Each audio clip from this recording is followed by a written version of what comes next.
So the third lecture, we're going to cover some issues with the safety of herbal medicine. And I think this is an important topic because one of the things that we want to do is make sure we don't hurt people. And so we're going to review some of the important safety concerns with herbal medicine. I'm not going to cover everything, but just to kind of give you a basic understanding of, things that you should be looking out for. So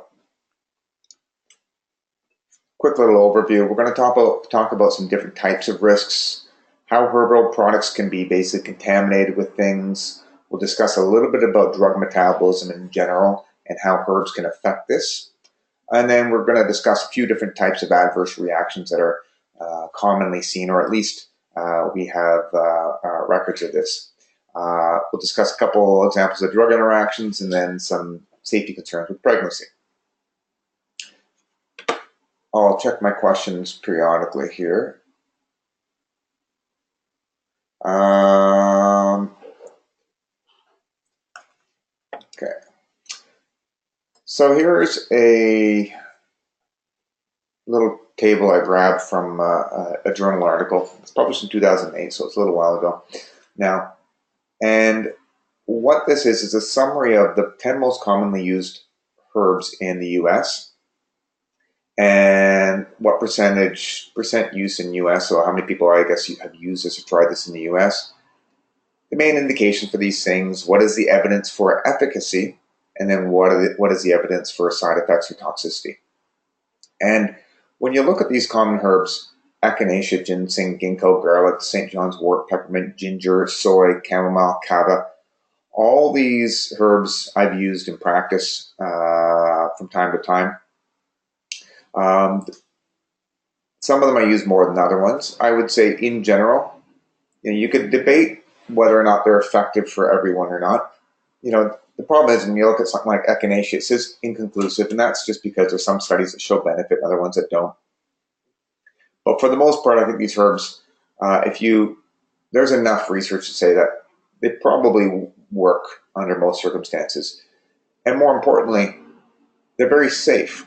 And so if you look at most of the side effects associated with these things, maybe some GI issues, sometimes a few case reports of things interacting with drugs, some rare allergic reactions, there's not a lot of serious side effects. And so this is great because when it comes to natural medicine, one of the things that I like about it is regardless of whether or not it works, which I'm pretty confident it does work, regardless if it works, at least it's safe. And that's important to me, so that most of the things that we're using are going to be considered to be fairly safe. Now, you do want things that are safe and effective, but at the very least, you want something that isn't going to hurt people. And when you get into drugs, one of the issues with drugs is you need to go through rigorous trials to prove that these things are safe because they've never existed in nature. While these herbs, I can say, they've been used for many of these herbs, for example, like ginseng, peppermint, ginger, chamomile, kava. They've been widely used, and some of these will date back to at least 2,000 years, and we know that they're fairly safe. Now, sometimes safety concerns come up, and there's some issues that we'll talk about shortly, but for the most part, a lot of these herbs are safe. So that's good. So don't be overly paranoid about herbs causing a lot of harm. There are dangerous herbs. There are things that can interact with drugs that you need to be aware of. But in my career, I haven't really caused a lot of harm to patients, like side effects. When I look over the last 13 years, I can't really say too many times where I think the treatment I gave caused some serious side effects. Perhaps a little heartburn. I think I gave someone a rash from lomatium, it's a herb. But beyond that, I haven't seen a lot of issues with it in general. But I've also been careful about not playing around with the herbs that I know can cause serious side effects. So the Hippocratic Oath is first do no harm. This is something that it kind of helps to guide our decisions in medicine. But one of the challenges is that, this is kind of a philosophical debate. What is harm? How can you cause harm? And I think one of the things that people sometimes forget about is when you give an ineffective treatment to treat a serious disease where an effective treatment exists, you can cause harm by doing nothing or by giving something that's ineffective.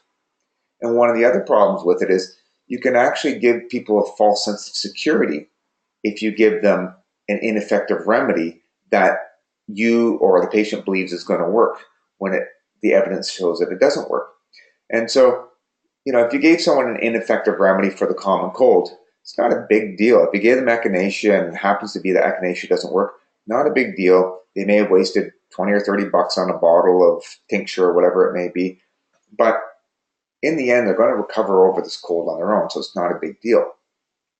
But if someone has a serious life-threatening infection and you give placebo, whether that's a herb at an ineffective dose, or you give a homeopathic remedy where there's no research to support it, and what they really need to be on is some type of antibiotic or antiviral drug, then you could potentially kill the patient because you didn't give them an effective treatment.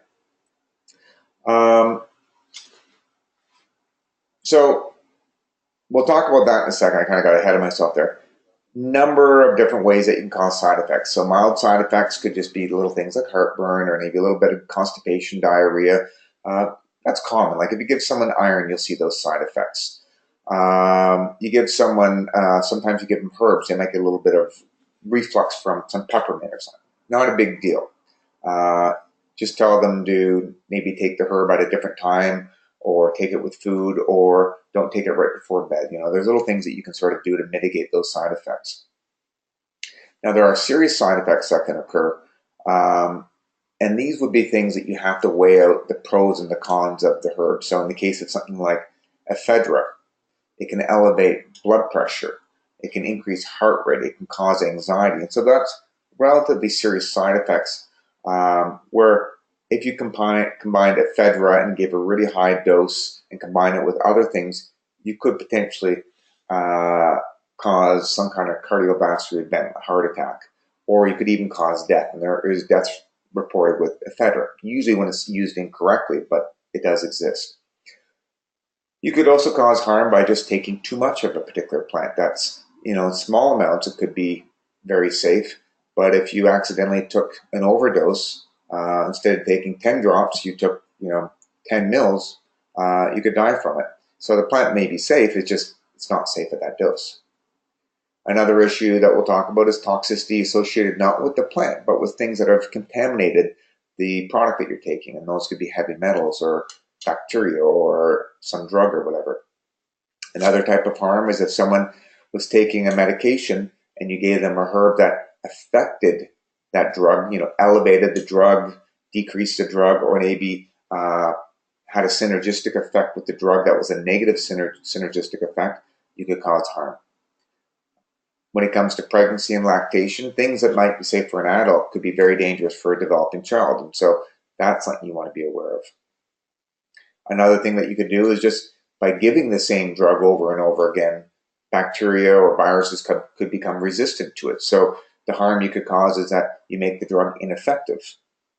And then finally, what I was talking about before the slide started is ineffective treatments. And so this is when someone has a serious illness that an effective treatment exists, and you give them something that's ineffective, and then the patient dies or whatever it may be. And so this is something that got a lot of attention on the news. And so there was a couple living in, I guess it was BC or Alberta, and their kid had some illness that they didn't know what it was. They didn't seek help from a medical practitioner. They didn't go to a doctor. The kid got progressively worse. They were trying to treat the child themselves using herbs.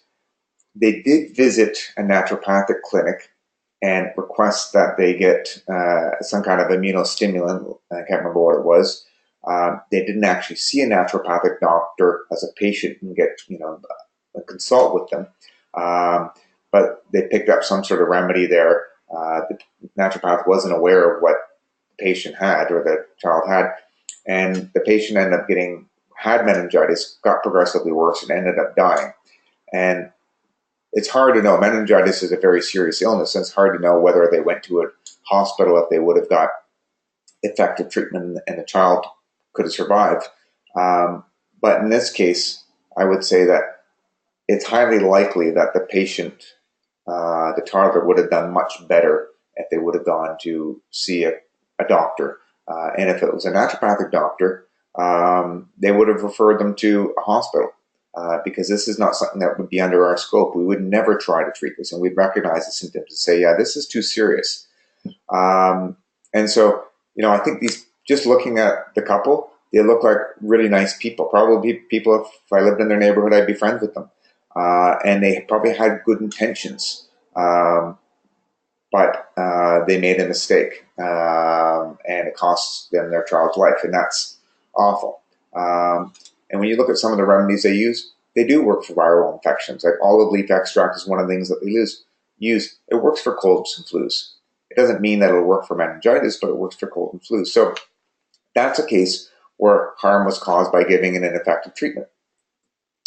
Another example of this is there have been, I've only grabbed one of them, but there have been several cases of people in Europe who were told by a homeopath or went to a homeopath asking for an alternative to taking anti-malarial drugs for prophylactic prevention of malaria, and they were given various homeopathic remedies.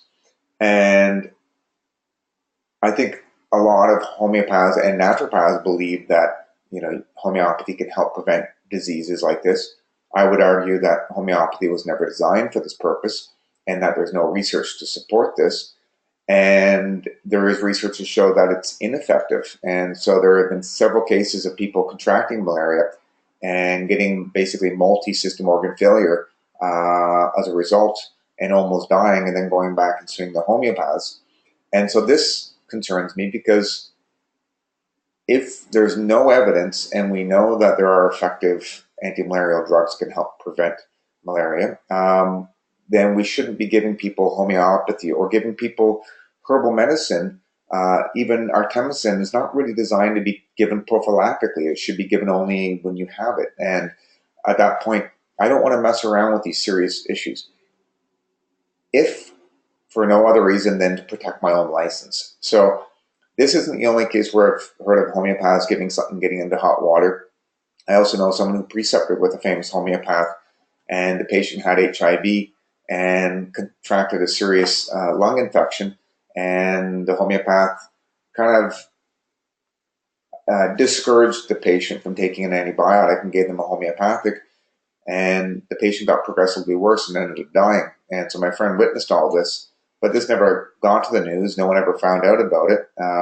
But it's another case where, regardless of whether homeopathy is effective or not effective, sometimes I can say that with 100% certainty, it's definitely not going to be effective all the time. And for serious conditions, if there's an effective treatment that exists, don't take your chances. Don't get yourself into trouble.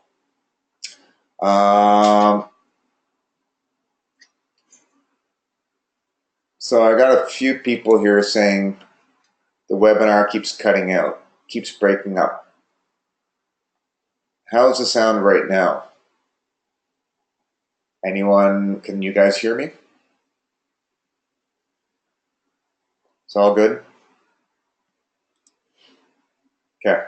I can't control some of the sound issues. I can't control any of the sound issues. So if it breaks up, you guys can ask me questions to clarify, okay? So those are a couple examples there of where I think naturopaths can get themselves into hot water. And this is where medical doctors get all up in arms when they think that the treatments we give are ineffective, and you could cause harm by telling people not to go on cholesterol-lowering medication if they've already had like 4 heart attacks and have diabetes and everything else. So that's something to be aware of. Now, other things that can be an issue are contaminants and adulteration of the plant material. And so where this can occur is you can have contamination based, you can have a herb that's been contaminated with some type of microorganism. and this could be bacteria or funguses, sometimes even viruses. And if the plant is improperly stored, or let's say if they were using the country that it came from, they were using human waste as a fertilizer, or sprayed with water that's been contaminated with hepatitis A, then by consuming those plants, you could get sick. There's been in Costco, there's been a couple of recalls where the frozen organic berries they had, people were contracting hepatitis A from it because whatever country it came from, I think somewhere in Eastern Europe, there was an outbreak of Hep A, and it was getting on the berries, I guess, from the water system, or it was being handled by the people preparing it, or whatever it may have been. And that can happen with herbs too. Um, for me, I have one story with this is I remember as a student, I was learning about all these plants, and at the time, goji berries, or also called wolfberries, were big, and you could buy them in health food stores, but they're quite expensive. For a bag, it might cost $10. I remember I was in Chinatown, kind of poking around and looking at the different herbs, and I noticed that they sold goji berries there for a fraction of the price. So I bought a bag, and as I was walking home, I was eating them, and I barely made it home before I started getting some gastrointestinal upset, and I got basically really bad diarrhea from them. And then afterwards, I read the package, and it said that you must basically boil them in hot water before consuming them. And so these ones must have been grown in China, and I don't know how clean the facility was or what they were grown in, but I basically got traveler's diarrhea without having to actually leave Canada, just by going down to Chinatown. So, so there was an example where the microorganisms was just still on the plant, and it may have been safe if I boiled them, but there's a reason why they're a fraction of the price. So watch out if you're going to be buying herbs in general from different places. You want to watch the quality of it, especially for patients. I don't recommend sending people down to Chinatown to buy raw herbs unless you really know what you're doing. Mainly also because it's a language thing. And I don't speak, I barely speak French and Spanish, let alone Chinese. And the problem with Chinese and the different Asian languages, they're often tonal. And so a herb might sound identical to our ears, but the inflection from a particular sound could mean herb A versus herb B. And there's been issues where, for example, I think it was in the 80s, there was this baby that was born covered in hair, and they called it the hairy baby syndrome. And this child, the mother was taking Siberian ginseng while she was pregnant.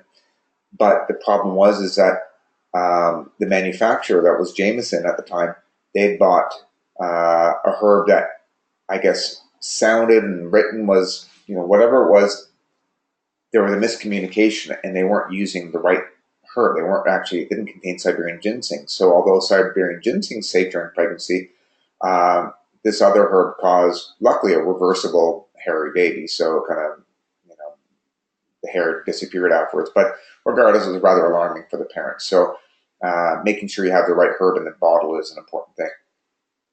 Another thing that can happen is that the bacteria or the funguses or the viruses themselves may not be an issue. They may not be pathogenic to us, but they may produce toxins that are toxic to us. So certain mycotoxins called aflatoxins often grow on plants in tropical areas. So aflatoxins in particular grow on, for example, peanuts. And so in countries like Malaysia, Thailand, Indonesia, where they eat a lot of peanuts in their diet, but it's a very hot and humid countries, aflatoxins are quite prevalent in the food, and it can also occur in grains and other things that get stored in kind of a moist environment.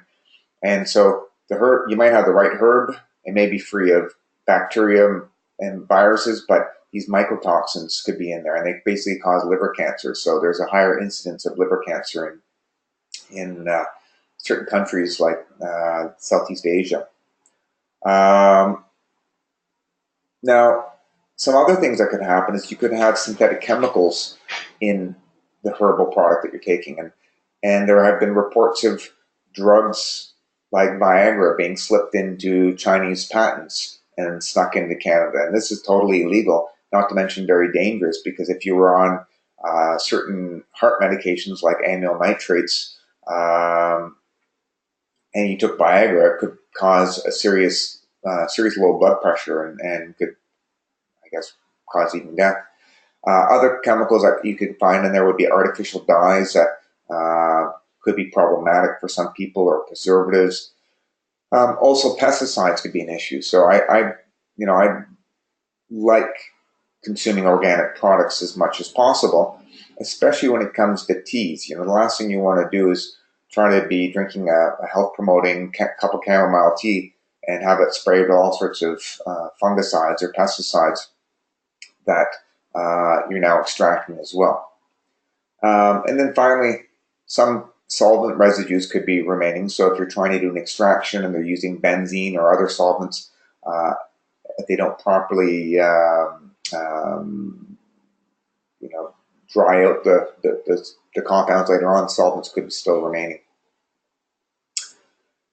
And then finally, there could be also the adulteration with plant materials. So you could have the wrong part of the plant. So someone might sell you the roots instead of the berries, and if you, to sort of exaggerate this, if you wanted to buy some oranges to make orange juice out of, and somebody sold you the leaves, you just wouldn't be getting the same phytochemicals. And I think you can appreciate that it'd be very hard to make orange juice out of tree bark or the leaves of the citrus plant.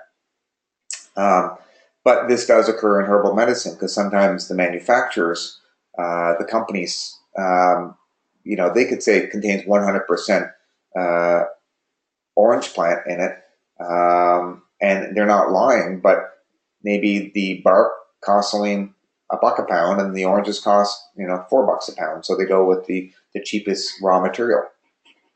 And so it's important to ask the right question. Now, that's a bit of an extreme case, but I have seen cases where, for example, golden seal, which is a great herb for treating various infections, that in some cases the manufacturers the capsules will contain golden seal aerial parts, the flower and the leaves and the stem, and they don't contain the root. And the root is the one that's used historically in medicine. And so it's not to say that there won't be some phytochemicals and that the leaf material doesn't have some beneficial effect, but it may only have a fraction of the required phytochemicals in it. And so you just won't have necessarily a therapeutically active herb. It's also possible that in some cases the leaf material could contain toxins, and that's why only the root is used. So that's important to look at. Other things to look at is that sometimes manufacturers, if they're not aware of it, they could get the right plant, but maybe they get the wrong subspecies, so it's maybe less effective. So you just get a poor quality plant. That could happen. Not probably a big deal, but what could be dangerous is if you got the right genus, but you got totally the wrong species. And so, yes, it's Hydrastis, but it's not Hydrastis canadensis. It's Hydrastis officinalis. And maybe there are toxins in that particular species. Another example could be where you don't even get the right genus. You're getting an entirely different plant altogether. So I'll give you a few examples of this. I'll just put my questions first.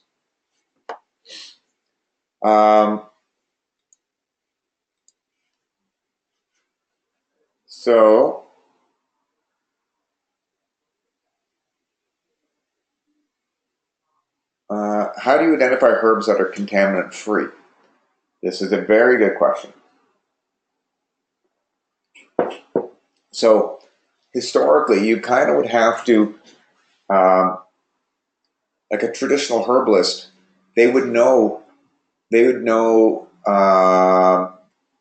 can identify the plants. They would walk into the woods or the field. They could find the plant. They kind of trusted the region that it was coming in. There's a little bit of a leap of faith that you have to kind of have to be buying products that are being manufactured by someone who doesn't test the active ingredients. And so a lot of companies could test for the active ingredients in there, or could test to make sure it's the right plant, but not everybody's doing that. And so we're going to give you some cases right now.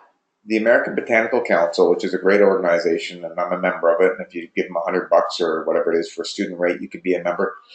They give you Herbal, which is a magazine, comes out every couple months, and they've been spending a lot of time investigating the adulteration of plants. So they kind of have an ongoing series right now, and they're taking products from the market and then basically analyzing to see whether or not these 10 different ginseng products actually have ginseng in it. And they've done this with a number of herbs. And I'm going to give you some examples of where they found some adulterations and contaminations of things.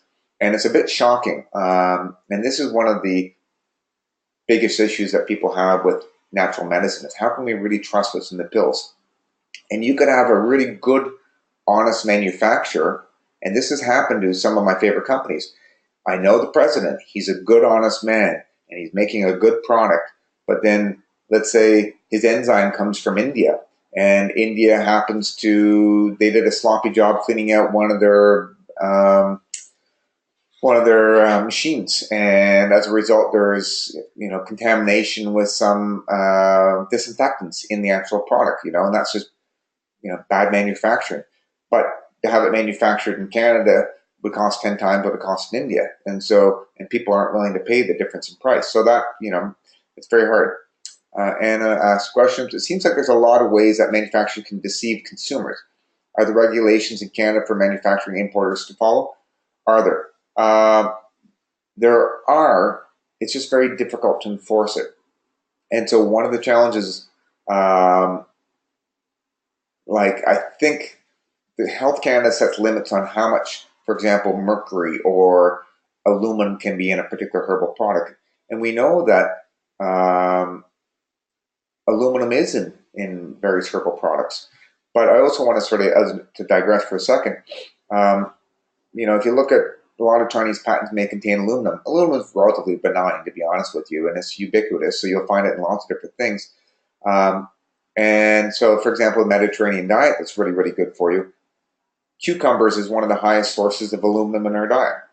It's not really that well absorbed, but heavy metals contaminate everything. And so it's not just herbal medicines, also the foods that we eat. So anything that's being manufactured, anything that's found in nature, it's going to be contaminated. We know that, you go up into, some virgin lake in the middle of nowhere, and there's going to be like PCBs and other toxic chemicals that have just kind of dropped in there from clouds or moved in through the water system. So, but we kind of want to balance this as much as possible. With regards to herbal products, there's no law saying that every herbal product has to have, has to be tested to ensure it's contaminant free and stuff like that. It's not quite there. It's just usually there's a little bit of,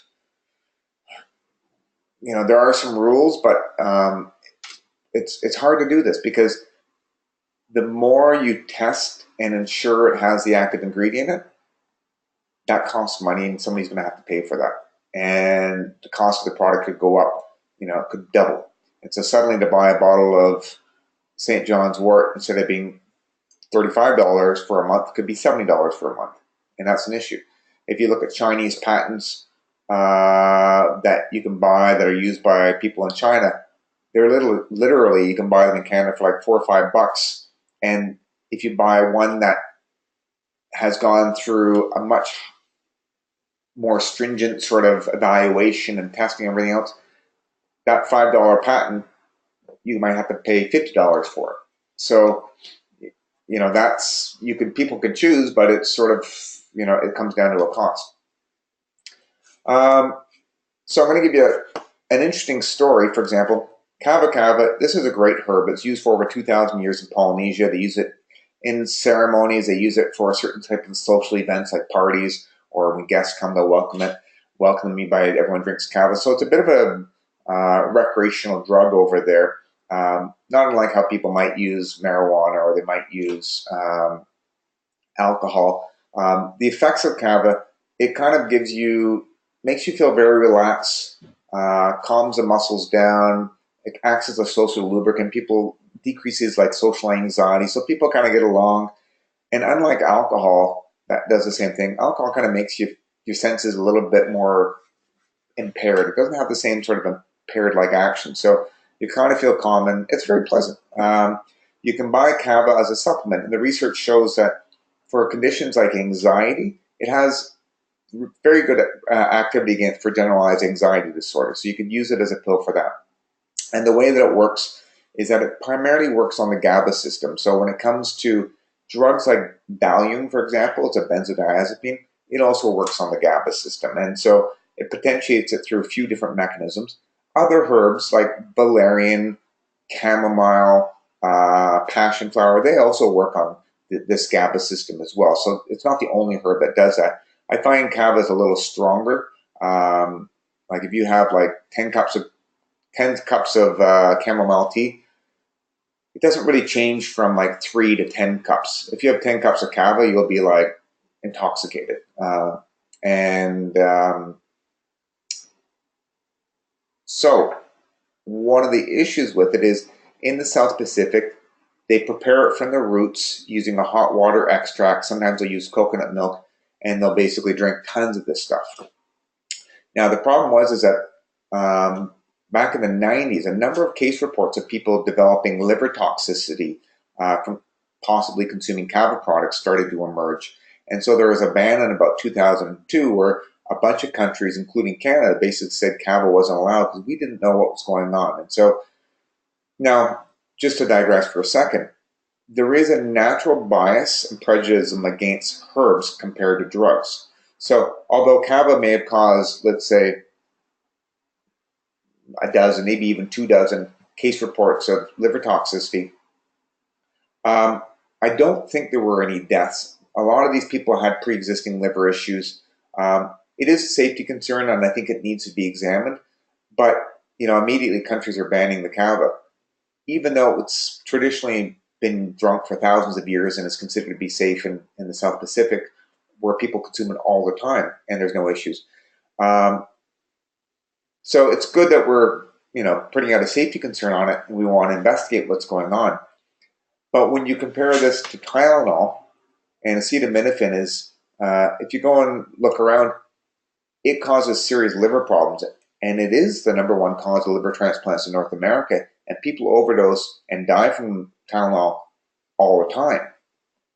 And so why is it still available over the counter without better warnings on it? So I kind of get a little annoyed when I look at it. There's just this bias. Like kava didn't kill anyone, and it gets banned, and it's probably a lot safer than a lot of the anxiolytic or antidepressants on the market. Tylenol, which it's a good painkiller, but people aren't aware of how dangerous it is for the liver. We'll talk about it more in a second. So there's that bias. Anyways, continuing with the kava story. So in 2002 it was banned, and now we're not sure exactly what was causing those case reports. Some of those case reports of people getting liver toxicity may not have been caused by the actual kava. It may have just been, making cause and effect links is sometimes very difficult.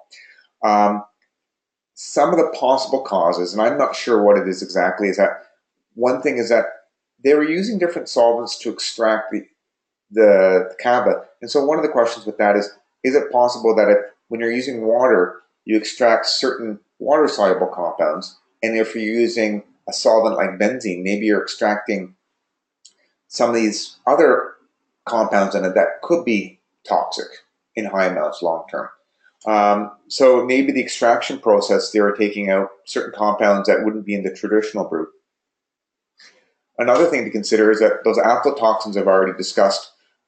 We know the South Pacific is pretty hot and moist. It's possible that maybe some of the storage of the kava wasn't done properly, and that fungal toxins that we know cause hepatotoxicity could have occurred in a batch of poorly stored roots.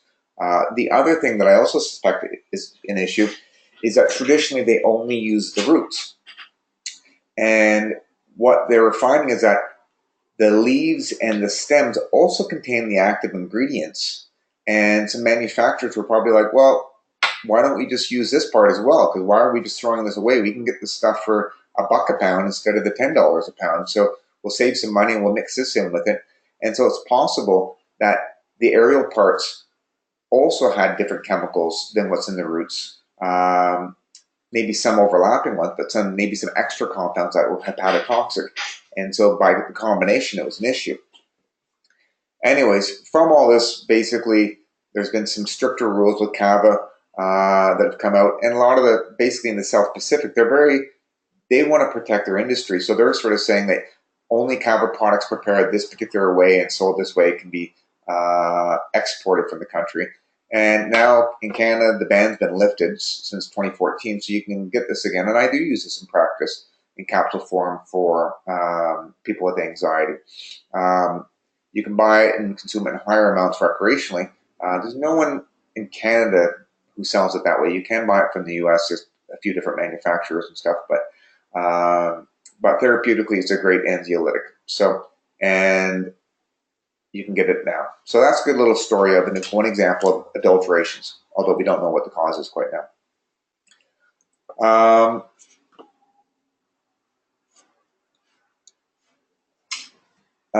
Laurie's asking, is there something on labels to indicate that an active ingredient has been tested for? Yes, there is. Some products are called standardized extracts. We'll talk about that in the next lecture. And there are definitely pros and cons of doing the standardization. Now, moving on to another interesting case for adulteration, you've got grapefruit seed extract. So the citrus plant, the seeds, have long been used, long meaning in the last 10 years, have been used as a good broad spectrum antimicrobial. So they're used to, sometimes I remember when I was traveling, doing a lot of backpacking, people would use grapefruit seed extract to purify water. So they'd add a few drops of it to water instead of iodine, or they'd wash their fruit with it. And most health food stores still have this on the shelves. People say it works great for if they had like yeast infections and all sorts of things. So Herbal, which is shown on the left-hand side, that's the magazine that gets sent. They basically did an article in 2012, and one of the issues with grapefruit seed extract is that herbalists were kind of puzzled by this because they've never used this historically as an antimicrobial, and many of them try to make their own grapefruit seed extract and found it to be ineffective. And there are some investigations that took place that basically they found that the grapefruit seed, it may not have very strong antimicrobial effects, but the products on the market, what they were finding is that they were adding synthetic industrial disinfectants in it, like a bunch of words that I can't pronounce very well, and the structure is shown below. These do not exist in nature, and these would be used as preservatives, for example. And so it wasn't the grapefruit seed extract that had the antimicrobial properties that people were happy with. It was these industrial disinfectants that were added there as an additive, and it may not have been properly labeled on the bottles. I don't know what's going on exactly. You can read the article. I read it once. I can't remember all the details. But these synthetic disinfectants were the things that were basically had the medicinal properties. And, is that bad or good? Well, my concern is that just looking at that structure at the bottom with my chemistry background, that makes me go, I bet you that's carcinogenic. I just know those benzene molecules, you throw some chlorines on it, there's a good chance that has the potential to have bad effects in the body. And a little bit, I'm sure, won't hurt you, but, we don't, I don't know how well this compound's been tested. I'm sure someone's done a little bit of research on it, but regardless, I don't recommend grapefruit seed extracts. And I think this is an example where whether or not I think that the manufacturers were deliberately, they may have been misleading the public with this. So that's an interesting little story. There are a number of other herbs that they've looked at in the series in Herbal. So every few episodes or every few issues, they come out with a new herb that they've looked at, and I'll talk about a couple more. They looked at, they did a consumer report where they basically looked at 13 supplements that contain skullcap. Now, skullcap that grows in North North America is called Scutellaria lateriflora, and that particular skull cap is used in herbal medicine, kind of like how kava is. It's calming. It works on the GABA system. It helps with anxiety. Can help with calm people down. A little bit of sleep, muscle twitching, things like that. Just kind of calms down the nervous system. It's very gentle. And when they did the study on these different supplements in the U.S., they found that, pardon me, I got to move this for 1 second because I can't actually see my slides. So what they found was that of the 13 products, 5 of them contained skull cap, but 1 of them contained the Chinese skull cap, which has similar phytochemicals. This is the same herb I talked about last week that's used in Chinese medicine as an antimicrobial, and there's lots of great drug. It inhibits drug-resistant strains of bacteria. It's a great herb. It does have some calming effects, but it's not the herb that we're looking for. So I don't see a lot of harm in this being in there, but it may have a little bit of benefit because it's overlapping, but still it's not the right product. But what is concerning is that there was a number of products that didn't even contain the skull cap, or they contained the American germander. And this American germander has hepatotoxicity associated with it. And so there have been case reports of people taking skull cap and getting liver issues, but it's not the skull cap, it's what was in those herbal products. This American germander, that was probably the issue. So there's another example there. Bilberry. This is basically kind of like a European blueberry. It grows in Northern Europe. It's much more stringent than the North American blueberry. It's used in herbal medicine for eye health. It helps with heart disease and a number of diabetes and some things like that. Used for eye health. And so bilberry, Vaccinium myrtillus is the genus and species for it. What they found when they looked at these products is that some of these things, they actually were adding artificial dyes to the products or adding charcoal in there. So it looks like there is lots of bilberry in it, but it's just being filled with charcoal. Charcoal is benign. It won't cause you any, it won't hurt you, but it's a filler that, you're not getting what the label says. And in some cases, they may not have been using bilberry. They may have been using other berries that look blue. So it could be blueberries that grow in North America or elderberries or other things. And so that's a bit of a concern. So if the research for a particular, let's say bilberries have been researched for cholesterol, and they're putting in this other stuff, you may have an ineffective product. I don't know if bilberry is effective for cholesterol. I wouldn't be surprised if it is. But another example, and this one's very, very interesting, is that black cohosh. It's a herb used by North American Indians, primarily for female health issues. It's used for menstrual cramps. They use it for hormonal issues. It's also sometimes used to assist childbirth only in the 3rd trimester. This is a little bit, not something I'd recommend, but, and it's also been used for menopausal hot flashes. It doesn't seem to have strong phytoestrogenic activity. It seems to work on other systems, more of a hormone regulating effect. It also works on serotonin systems, which are normally involved with mood, but also involved with thermal regulation in the body. And so the interesting thing with black cohosh is some studies show it works for menopausal hot flashes. Other studies show it doesn't. And when the American Botanical Society went and looked at a bunch of the products on the market, there were some interesting things that they found. Now, black cohosh in North America, the old name found in the old herbal textbooks is Semisapuga racemosa. That's what you'll find in like King's Dispensatory from 100 years ago, or some of the old herbal books.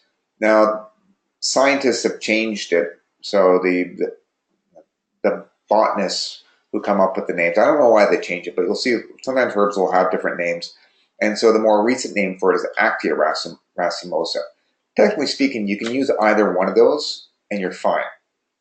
And what's interesting though is that when you look at some of the herbal products in the market, when they analyzed the black cohosh products, what they found is there's different genuses were found in there. And the most interesting one is, for example, the genus and species that comes from China, sometimes referred to as Chinese black cohosh or Chinese cohosh. This is Actia cimicifuga. And so it's not the same plant at all. Black cohosh doesn't grow in China, but Actia cimicifuga does. And so it has the same genus. And the species name, it kind of sounds the same as black cohosh because it's using two of the acceptable genuses for black cohosh, one for the genus and one for the species, but it's a different plant. And it's has medicinal properties, but it's not the same ones that want black cohosh, not to mention there could be safety concerns with that product. And there's a few other different species that they also found were in there. Most of these are from Asia or other countries. And so one of the problems, if you start looking at raw materials for herbs that grow in Canada or the US or Europe, they tend to be more expensive because everything's more expensive. That's why people get things built in China. Everything's cheaper in China. Poor quality, but labor is cheap. Pollution is high. There's all sorts of issues with things coming from China. I don't trust a lot of things that come from China.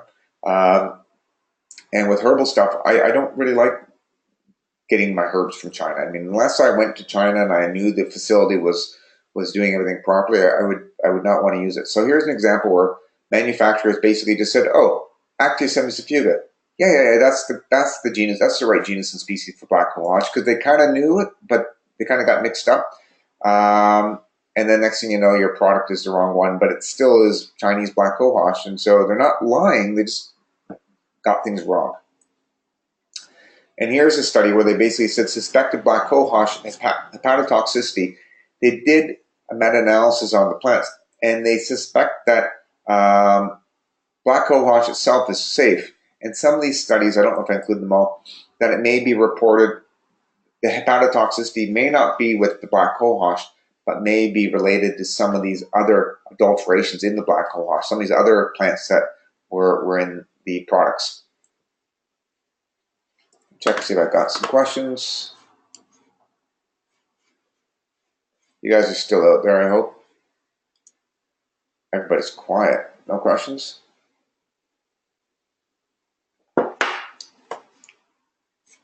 Okay. And you guys are welcome to say all good or whatever if you want to respond, just so I know you guys are still alive out there. All good. Thanks, Serena. Okay. Next thing that I'm going to talk about is drug metabolism. And so this is a little bit of pharmacology, and we'll discuss just sort of pharmacology, like pharmacology for dummies, kind of like. It's very, very simple sort of stuff. I'm not getting into all the nitty gritty, and but I'm not calling you guys dummies. I just mean it's a nice intro for pharmacology. The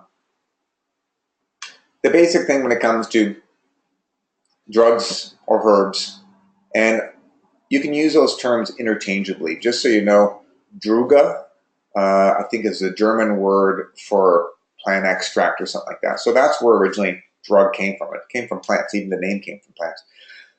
So when you consume a drug or some kind of phytochemical or whatever it is, these things, depending on the drug, we know that they can be absorbed in the mouth, they could be absorbed in the stomach and the intestines.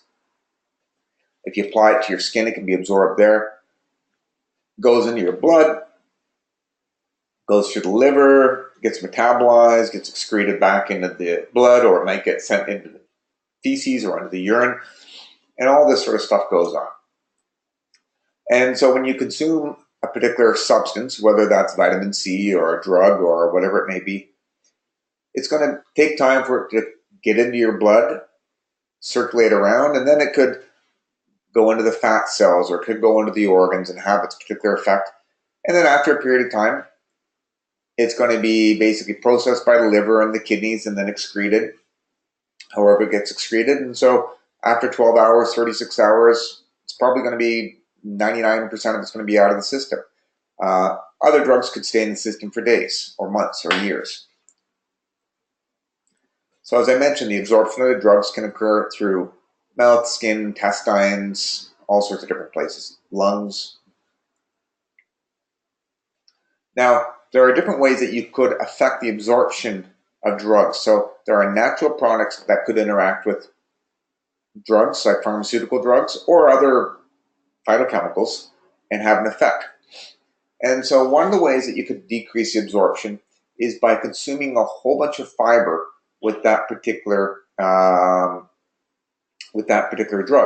And so what happens when you consume fiber, and fiber in herbal medicine, it could be called mucilage or gum or gel.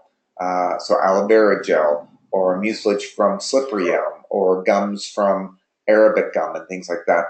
They all basically are forms of fiber that when you add it to water, it absorbs water and forms a gel.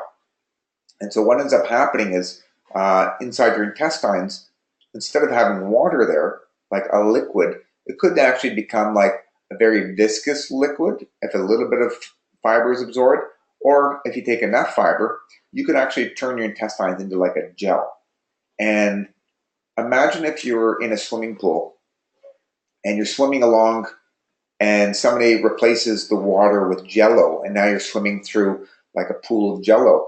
You're going to move much slower. And so what that means is anything that's dissolved in the liquids are going to be suspended and may have difficulties moving through that liquid. And so this can have a positive effect on, for example, blood sugar. So if you, we know that fiber can help with weight loss and with diabetes because it helps to reduce the rapid absorption of sugar, but that can actually, spike your insulin levels and result in weight gain and stress on your pancreas. So fiber in that situation has a positive effect because it's helping to modulate insulin. When it comes to drugs, it could have a negative effect. So a particular drug could become suspended in the gel, in the fiber, and this could slow the movement of the drug in the intestine. So it may slow down the absorption of that drug, or it might just bind it up altogether. So, some of the drug just doesn't get absorbed into the body. And so the main effects that you could have is it could be less of the drug gets in, or the effects of the drug could be delayed. And so if you've ever had another example would be just food in general will do this as well. If you have a beer on an empty stomach or a shot of tequila on an empty stomach, you're probably going to get hammered in a minute and a half.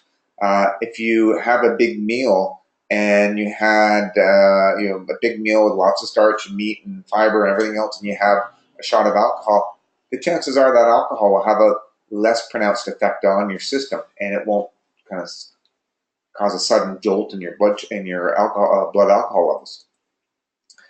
So when you look at the original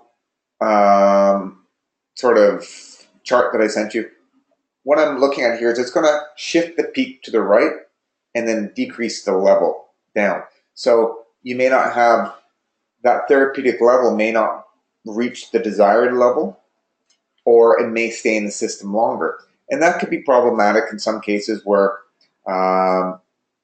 you could take a little bit and it doesn't really have the effect that you want, but then it stays in the system longer. So then when you take your second dose, maybe then it increases the levels higher than you want. So there's a few different things that could happen with this.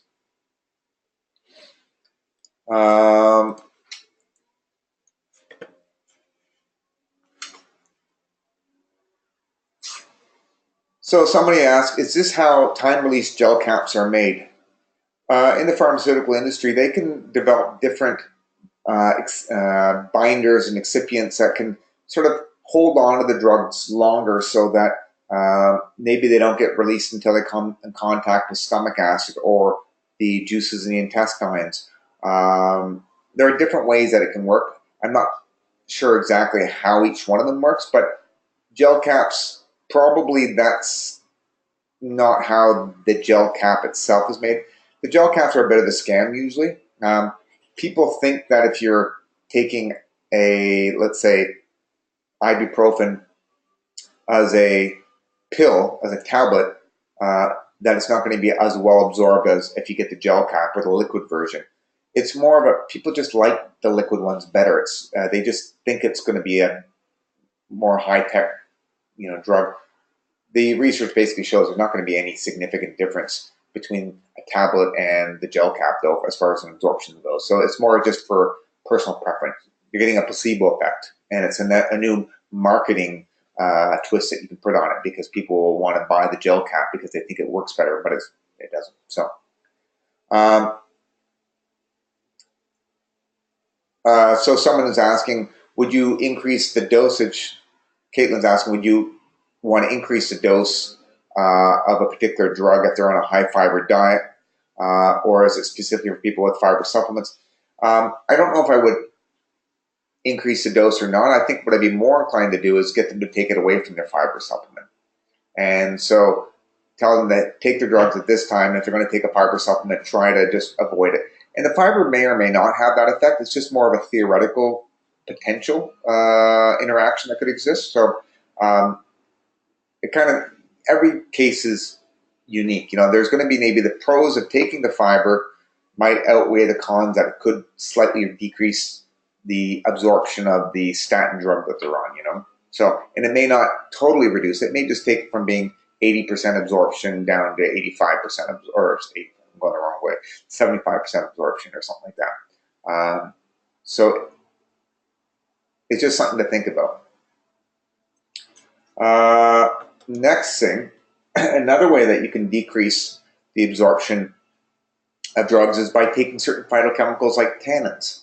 So what tannins are astringent things. So we're going to talk about these more during the phytochemical components, but tannins were historically used to tan hides. So if you take basically an animal skin, like cowhide, and you expose it to some type of astringent compound, like black tea or other type of tannins like witch hazel or oak, it will tan the skin. And what it does is these tannins form a complex. They're usually based on phenolic compounds, and they basically interact with the proteins there and create like a matrix that sort of tightens up the skin and makes it thicker and more resistant. So if you've ever eaten a green banana before, or you've had a cup of black tea, strong black tea, or you have a red wine that's been stored in oak barrels, you notice that your mouth starts to pucker up a bit, and you'll feel this puckering or this drying-like effect. And this is the effects of the tannins. And so tannins can have an effect on your body in two ways. So these phenolic compounds can basically interact with your mucous membranes and kind of start to turn them into leather. They'll tan your insides and make it more like a leather. In extreme cases, it could do that. But what happens is it starts to maybe affect the enzymes and the proteins on the surface of the intestines, and maybe affect the ability for certain things to be absorbed or to bind to the intestines. And that's not necessarily a bad thing. And this is high amounts. I'm not talking about having a glass of red wine that's kind of oaky once in a while. As a digression, most people who drink heavy red wines, oaky, usually eat it with like steak, so that all that protein, the tannins will bind to the proteins rather than binding to your intestines. But anyways, even small amounts of tannins could potentially have an effect on you by not necessarily binding to the mucous membranes, but by binding directly to certain drugs or minerals that you put into your body. And so if you were to take a whole bunch of black tea and combine it with certain drugs, maybe like alkaloid drugs, it could inactivate them or decrease the absorption. And we know that, for example, with iron absorption, a lot of different phenolic compounds, so these polyphenols that are really good for you, that have reduced oxidative stress and have anti-inflammatory effects and prevent against cancer and diabetes, we'll talk about these guys later, you find them in a diet rich in fruits and vegetables. But these things will form complexes with iron and decrease the absorption. So we know that things like, even like peppermint and chamomile tea, which are probably the most benign herbs that exist, if you were a vegetarian and you're severely iron deficient, they could cause harm in that case by reducing the iron absorption even more. So that's an example how, that's about as toxic as peppermint tea would be, or chamomile could be for the most part. I guess there's a few other examples, but it could decrease iron absorption. So you want to watch that. Also, chamomile, black tea, even chocolate. So 90% chocolates, rich in catechins. These are phenolic compounds that have so many health benefits. But when combined with iron, it could decrease the absorption. And so what this means here is it may not have a major effect on, delaying the absorption. It just decreases the overall absorption. Now, that being said, if you had an iron supplement that had 18 milligrams of iron in it, you're probably not going to absorb all that anyways. And your stomach acid's going to play a role in that. Vitamin C is also going to play a role in it. If you're taking it with green tea or black tea or chocolate or chamomile, that could reduce it. But I don't think it's going to mean you're not going to be able to absorb any iron. I think it's just going to maybe bind up a percentage of it. So instead of getting 18 milligrams being absorbed, maybe you're only going to get 15 or 12 milligrams. So all that I would recommend is drink your chamomile tea, drink your peppermint and everything else. Just maybe don't take your iron supplement the same time that you're eating your fruits and vegetables. With the exception of some fruits have been shown to have benefit. For example, orange juice, although it does have phenolic compounds in it, it's high in vitamin C and it has some other things, and it's been shown to increase the absorption of vitamin C, of iron. So what's interesting is, although both apple and orange juice have vitamin C, orange juice specifically has beneficial effects for absorbing iron. So I think that's kind of neat. So having a little orange juice with your iron would be good, but having some maybe pomegranate juice or chamomile tea might be bad.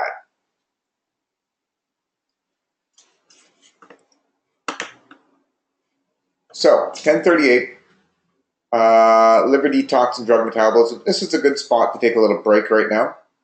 So take a break for 10 minutes. My clock says 10:38, so let's come back at 10:48. Okay?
Okay, we got sound.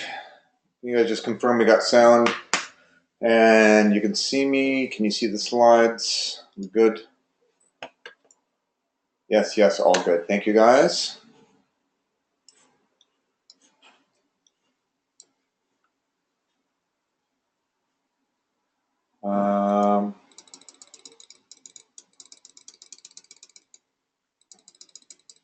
Just give me 1 second here.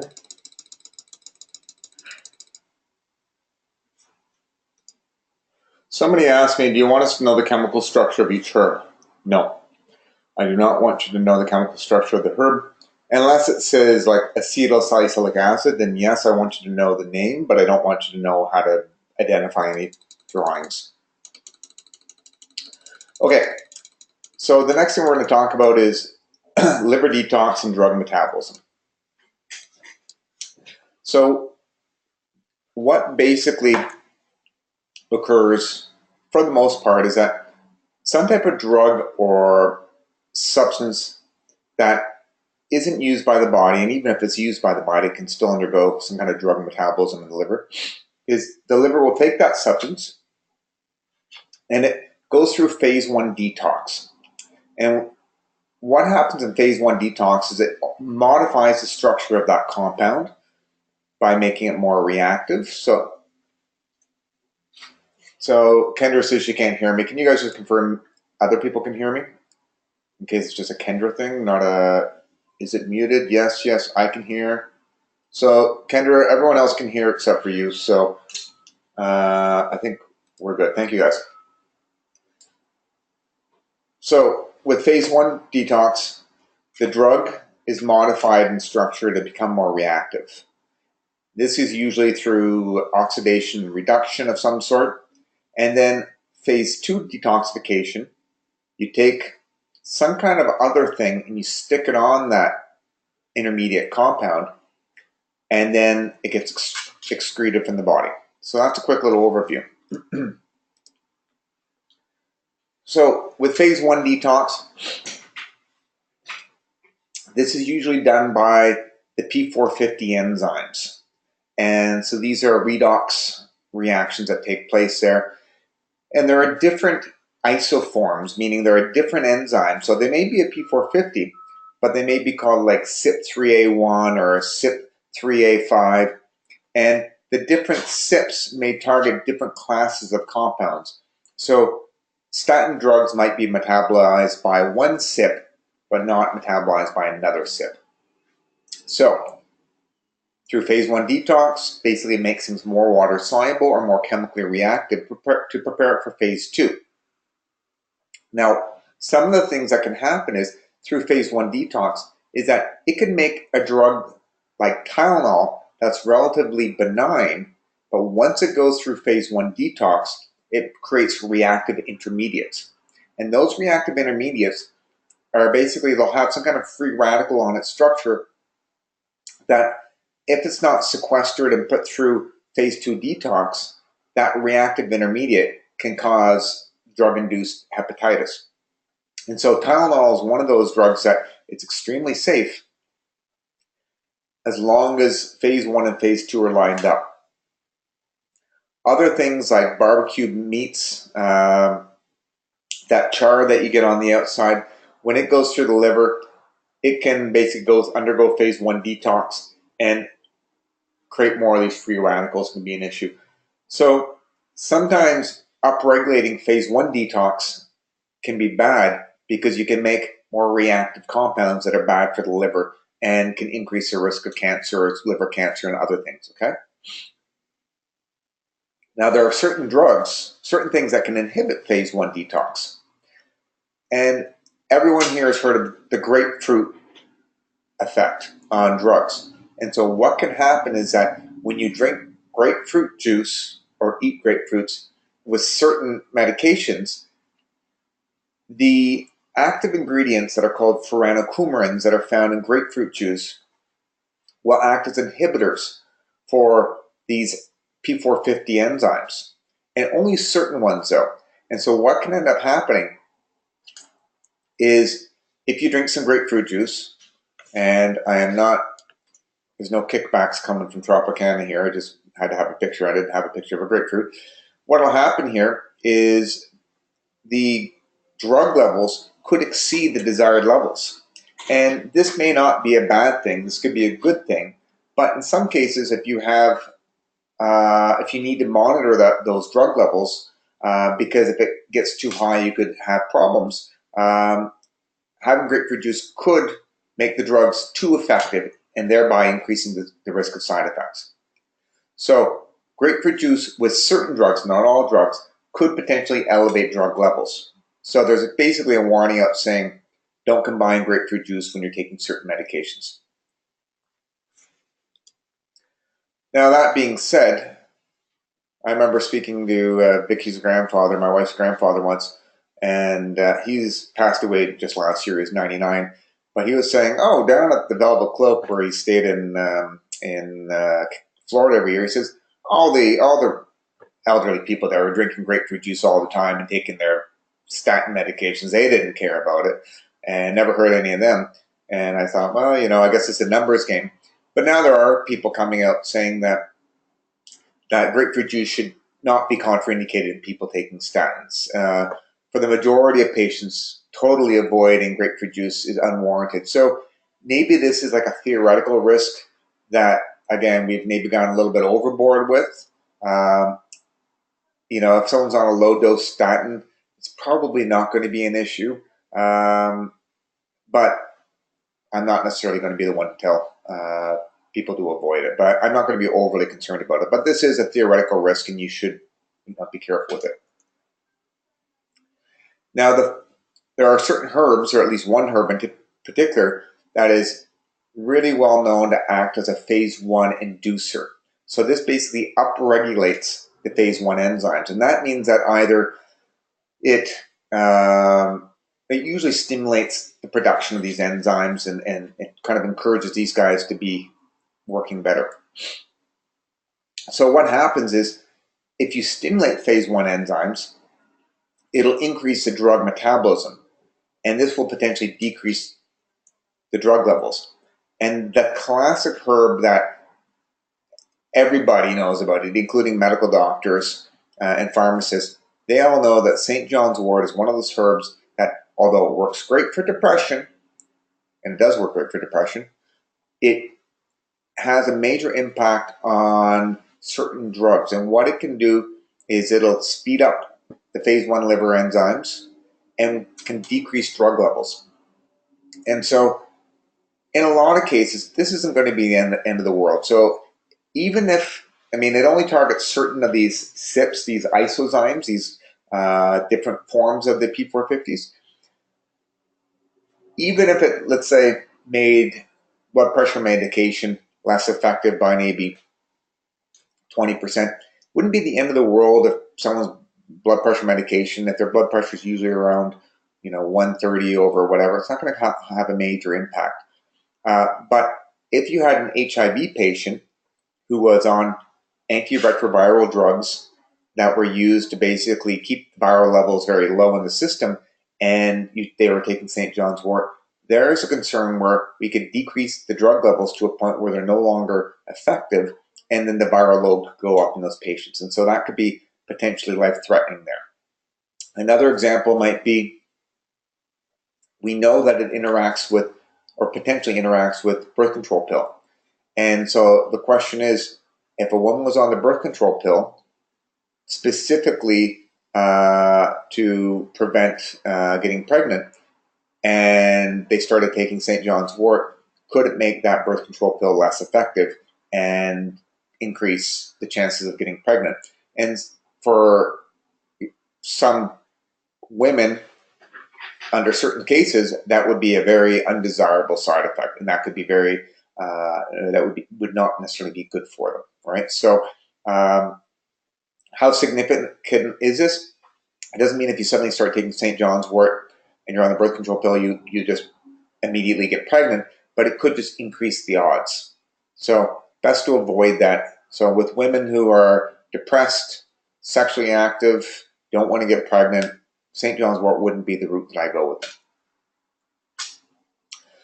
So we know that a few other things with St. John's wort. We know that it basically decreased the efficacy of certain drugs like benzodiazepines, L-Dopa, which is used for Parkinson's, a number of drugs used for epilepsy and seizures, cholesterol-lowering medication, drugs used for antivirals for HIV, and also hormones. So those are all bad things. In addition, St. John's wort can also interact with antidepressants through another mechanism. We'll talk about that later on. A couple other concerns with St. John's wort. If you're taking that on a daily basis, it could also make you more sensitive to the sun. So that could potentially make you more susceptible to getting sunburns, increase your risk for cataracts. And then finally, somebody who is depressed, but they also suffered from bipolar or schizophrenia, that can increase the manic episodes and cause more psychotic episodes, make people more sort of, when you're going through the ups and downs of bipolar, it's going to potentially make them more stimulated, and that would be contraindicated. So St. John's wort, it's a great herb. You got to watch out for pretty much a whole bunch of different drugs. I don't care if you remember specifically which drugs for the exam. Just remember a whole bunch of drugs. It can decrease their efficacy, and it also has some effects where it could make other drugs, like for bipolar and people with bipolar and schizophrenia, could aggravate those situations.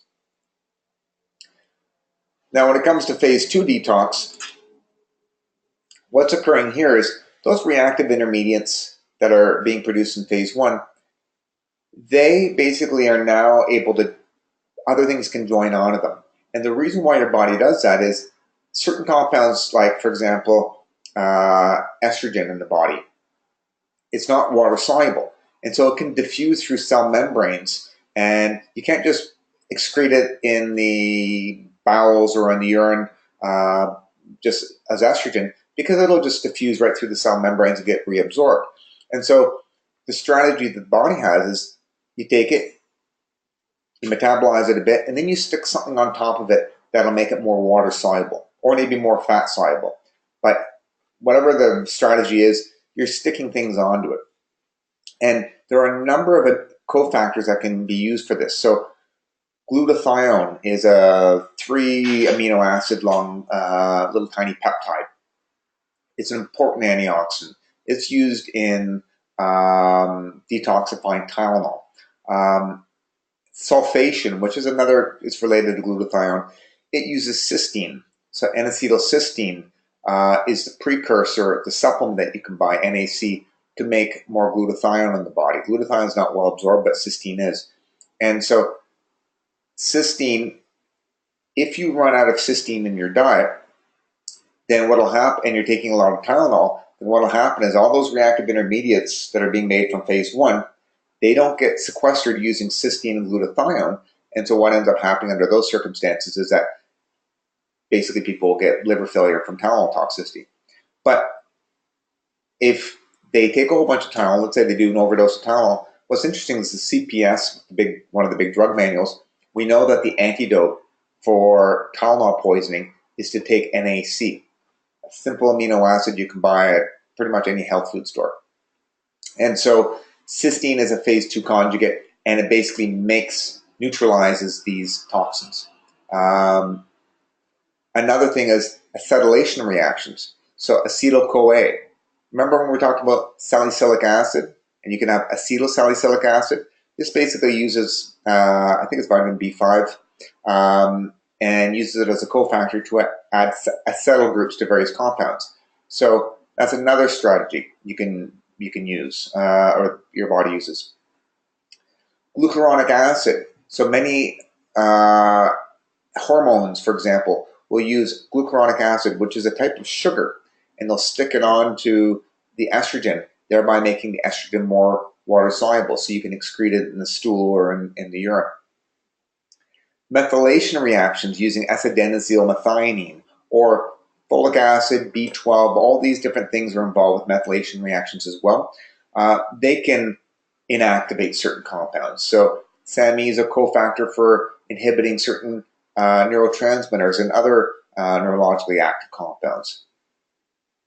And finally, another amino acid, glycine, can also be added on. So lots of different things that our body uses. Depending on the drug, it'll use different things, and it may not use multiple phase 2 conjugates to help with excreting stuff. Now, what's kind of as a side note, which is kind of neat, is there are a number of herbs that have been used traditionally for liver herbs and helping with detox. Things like dandelion, turmeric. These are great hepatoprotective herbs and used for liver detoxes. And they seem to upregulate certain enzymes involving glucuronic acid. So UDP, glucuronol transferase, basically is the enzyme involved with glucuronidation.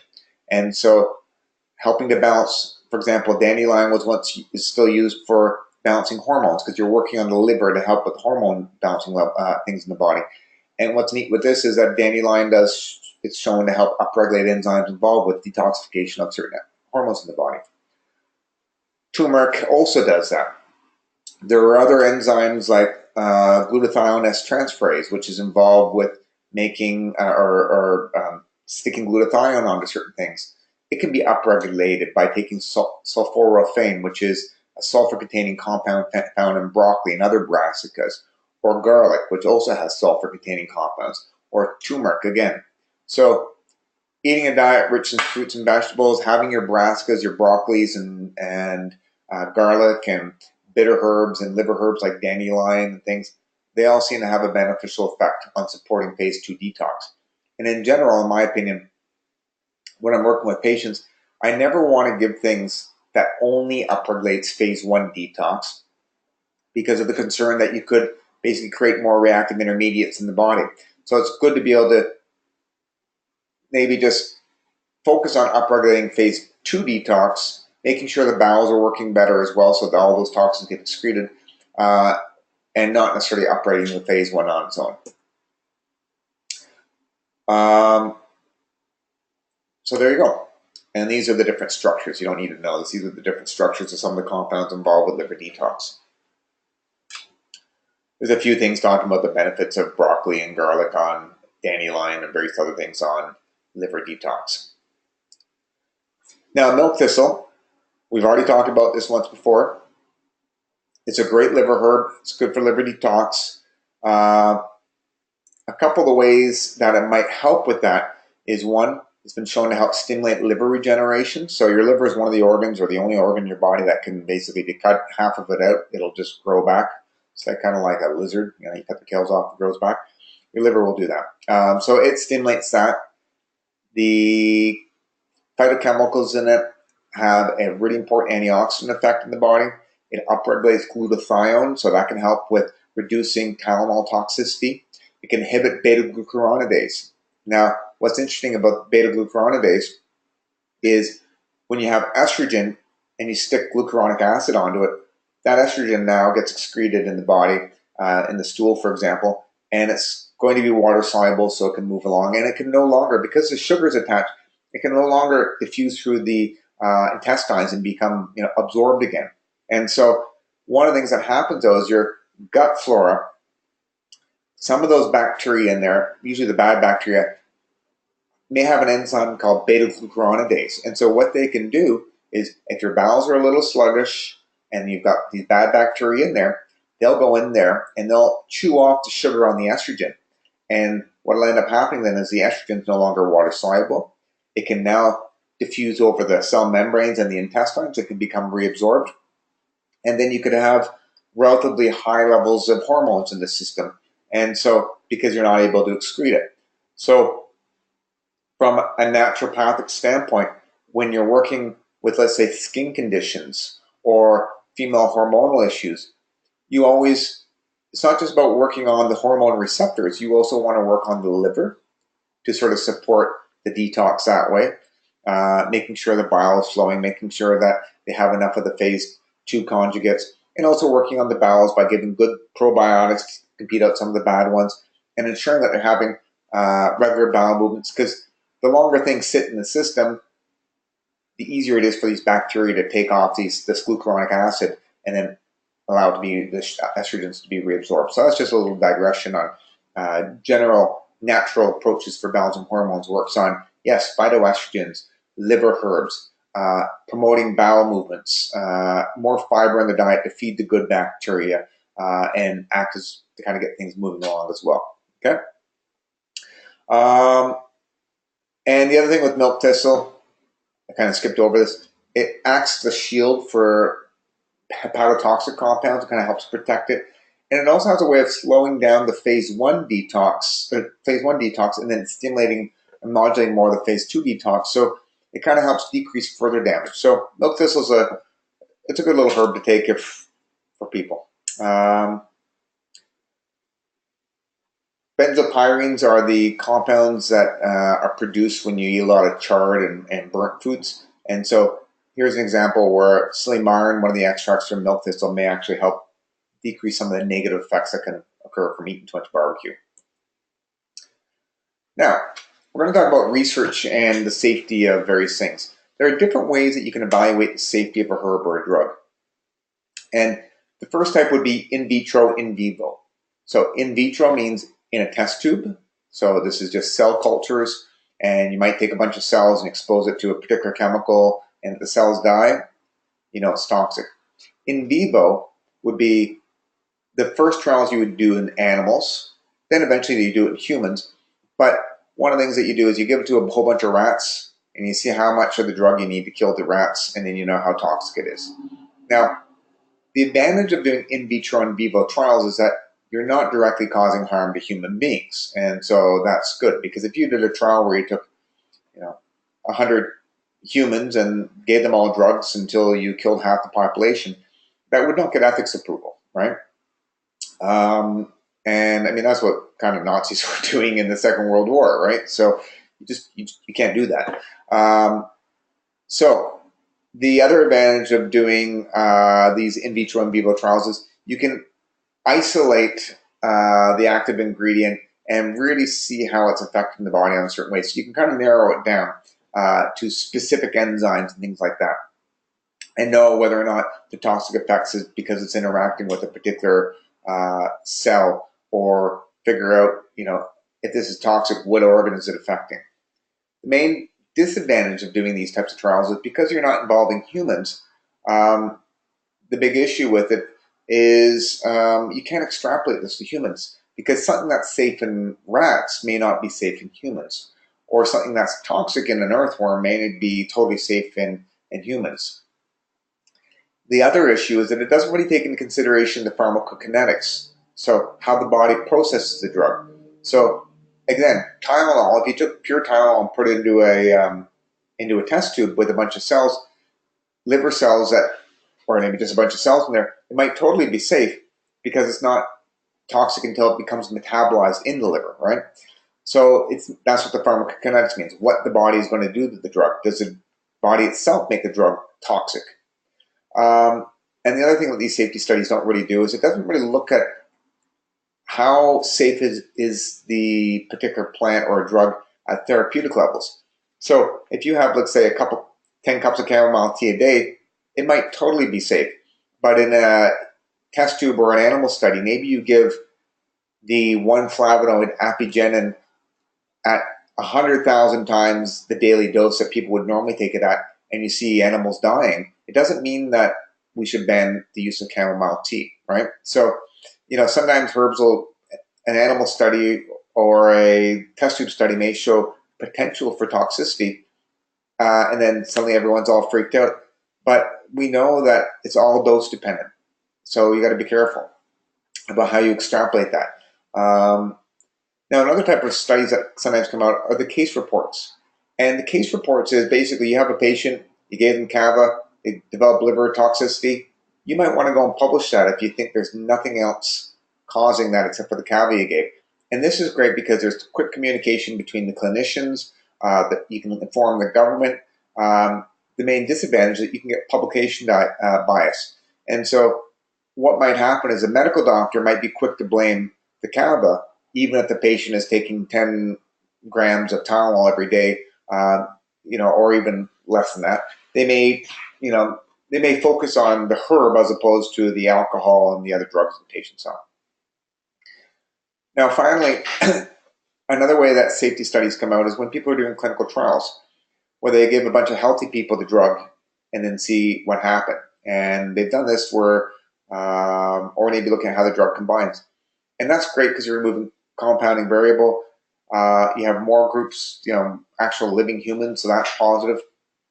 A number of disadvantages is time and money. And, one of the things that I find with drugs is I don't trust new drugs that come on the market at all, generally speaking, because most of the time, by the time they've come to market, they've probably done the trial on thousands of people, let's say. Usually white males between a certain age. And what I get concerned about is it might be safe, but if someone had if there's a safety concern that affected 0.1% of the population or 0.01% of the population, it wouldn't necessarily get picked up on a study done with 10,000 people. But when you have 30 million people suddenly start taking some drug for arthritis and 0.01% of the population starts to die, that's a huge number of people that are dying. Thousands and tens of thousands of people that could start dying. But it's not until you have 300 million people taking the drug that you see these effects. So there's another disadvantage of that as well. That's not mentioned there. So evaluating the safety of drugs and herbs can be challenging. I like the fact that usually when the herb's been used for a couple thousand years by a civilization, we often know a lot of the issues with it.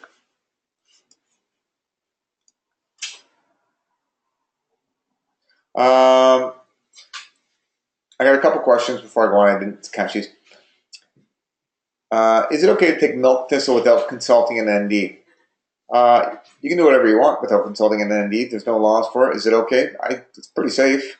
There's a million things you could be taking every day. Is it going to be the best bang for your buck? I don't know.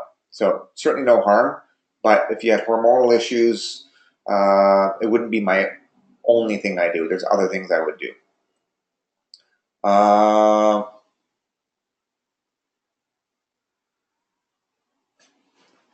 So Anna's asking, are there regulations for the dosages that are listed on the packaging of herbal products? Can consumers trust that these doses are supported by research? In Canada, I think Health Canada is trying to be more clear with it. It's somewhat challenging because what can happen is in traditional herbalism, maybe we might use 4 grams of the herb or 1 teaspoon 3 times a day. But then if people are no longer using the traditional extracts and they're starting to use solvent-based extracts or standardized extracts, you're kind of comparing apples and oranges, so it's sort of hard. So can you trust what's on the package? Sometimes yes, sometimes no. You have to be careful. It's buyer beware, I think, a little bit. Again, it's not really from a safety standpoint, but it just may be that the herb may not work as well because you're not taking the right dose. And, to give you an example of when herbs aren't working, if research studies come out showing that it doesn't work, imagine you could design trials to show that herbs are ineffective, and you could do it with the birth control pill. If you told someone to only take the birth control pill after they have sex to prevent pregnancy, and that was it, it wouldn't work, because they need to have the right dose. You need to have the right timing, the right schedule. So it's important to make sure you follow the instructions for a lot of herbs. Someone was asking, what is the disadvantage for the clinical trials that wasn't on the slide? I would say one of the disadvantages is the fact that if only a very small percentage of the population is affected by something, like, let's say, in rare cases, 0.01% or 0.001% of the population develops, let's say, a sudden heart attack, it won't necessarily get teased out of a clinical trial using only 10,000 people. And it's not until the general public start using that and you have 300 million people start experiencing that then people start reporting case reports on this, that we sort of figure that out. Is PubMed the best places to look for botanical medicine research, or is there a better database? The problem with PubMed is that when you get into private practice, you're going to be so busy that your day-to-day stuff, you don't have time to go and do a systematic review and everything. So it's better off finding other resources that summarize some of that stuff. There's textbooks and other things as well. Yeah, I use PubMed all the time, but just to be efficient, sometimes I use other books and stuff.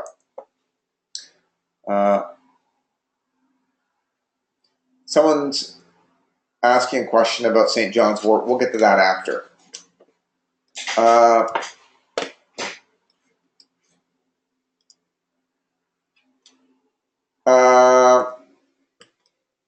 Really quickly, sorry, my keynote's not working. Here's an example of publication, a case report, and a bias. A medical doctor had a patient who had hemochromatosis, and they got worse, and they're taking basically milk thistle. So he basically says patients who have hemochromatosis should be cautious about taking milk thistle. The interesting thing about this is when you actually look at the patient, they're on other drugs, they're on alcohol, they're on a whole bunch of things, but the milk thistle get picked on. And other research has come out saying that milk thistle in conclusion has the potential to reduce iron absorption, so it might actually be beneficial for people with hemochromatosis. So again, one article published in the Canadian Family Physician Journal could bias people against milk thistle when it could have benefit because they've made the wrong cause and effect conclusion, because it's only one person. And when you only have one person's reaction, it could be other variables. That's why you need to have a case series, a whole bunch of people, and they need to be sort of looked at before you can draw any serious conclusions. Regardless, if this alone came up, milk thistle could be bad for people with hemochromatosis, I probably wouldn't recommend it until I found out, oh, it's actually, maybe it's safe. So, got to be careful with all these things. Now, adverse reactions. One of the things that we do as clinicians, doctors do this as well, pharmacists are constantly looking at this, is you have to do kind of a risk-benefit analysis when you're looking at your treatment. So what is the potential benefit from doing it? And what is the potential risk for doing it? And then for drugs, they have basically things called therapeutic ratio, where they take basically either the lethal dose at the LD50 or the toxic dose, and it's divided by the effective dose. And so what this basically means is, with drugs, they do this, and it's rather unethical, but or could be if you're have concerns about the way we treat animals in drug world. You take a bunch of monkeys or rats or whatever it is, and you give, let's say, 100 of them. You have 100 of these guys, and you just keep giving them more and more and more of the drugs until 50% of those monkeys or rats die. And that dose becomes the LD50. And so it's basically the lethal dose to kill half the population. And then we also figure out what is the effective dose. So if we know that, let's say, 2 grams is the lethal dose, 1 gram is the effective dose, then you have a number for that, 2/1. Now, if your effective dose is like 1 and the lethal dose is like 1,000,000, then that's a good thing. You basically want to have a really high dose required to kill people and a relatively low dose to be effective. So that's your risk-benefit analysis that that you use with drugs. Now, the thing is, as you increase your doses for a particular substance, what ends up happening is your side effects go up. So another way to kind of display what we just talked about is, here's your desired effect, and then you have your side effects that start kicking in. So you always want to try to achieve the best response for the lowest dose. So I'm looking at this going, for a lot of people, maybe 30 or 100 milligrams of this drug might be sufficient to do the trick. Yes, you're getting a better effect if you give, let's say, 1,000 milligrams, but you're suddenly now getting some of those side effects creeping in. So this would be, for example, vitamin C might have this effect, where 1,000 milligrams, you're preventing scurvy, you're having a good antioxidant effect, it's pretty awesome. 1,000 milligrams is pretty good, but some people will get diarrhea with it. Not a lot of people, so it's not too bad. This presentation here, like with vitamin C or chamomile or peppermint, these herbs would have a broad therapeutic index. And what I mean by that is the amount that's safe to get the desired effect is very, very far away from the amount that causes a toxic or a lethal dose. So whether you drink 1 cup of chamomile tea or 100 cups of chamomile tea, the side effects are pretty minor and you don't have to worry about it too much. So what's the therapeutic dose for chamomile? Anywhere between 1 and probably 5 cups of tea or 10 cups of tea a day. It's a very broad therapeutic index. Now, there are other herbs where the drug or the herb is pretty toxic. So in order to have a therapeutic effect, you're going to have side effects. And so there are some things where, as you go up and get into that therapeutic range, that the desired effect, you're guaranteed to have side effects. This might be like a chemotherapeutic agent where you definitely, in order for it to be effective, maybe you won't have a lot of nausea, vomiting, and diarrhea at 1 milligram, but you're not killing off the cancer. So you got to get it up into that toxic range to have that desired effect. And so these drugs or plants have a narrow therapeutic index. And so these are the drugs and herbs that you have to be careful with. Now, most of the herbs that I use in daily practice have a very broad therapeutic index. I'm not worried about it. I don't really use the ones that have a narrow therapeutic index. I don't even want to get involved with that.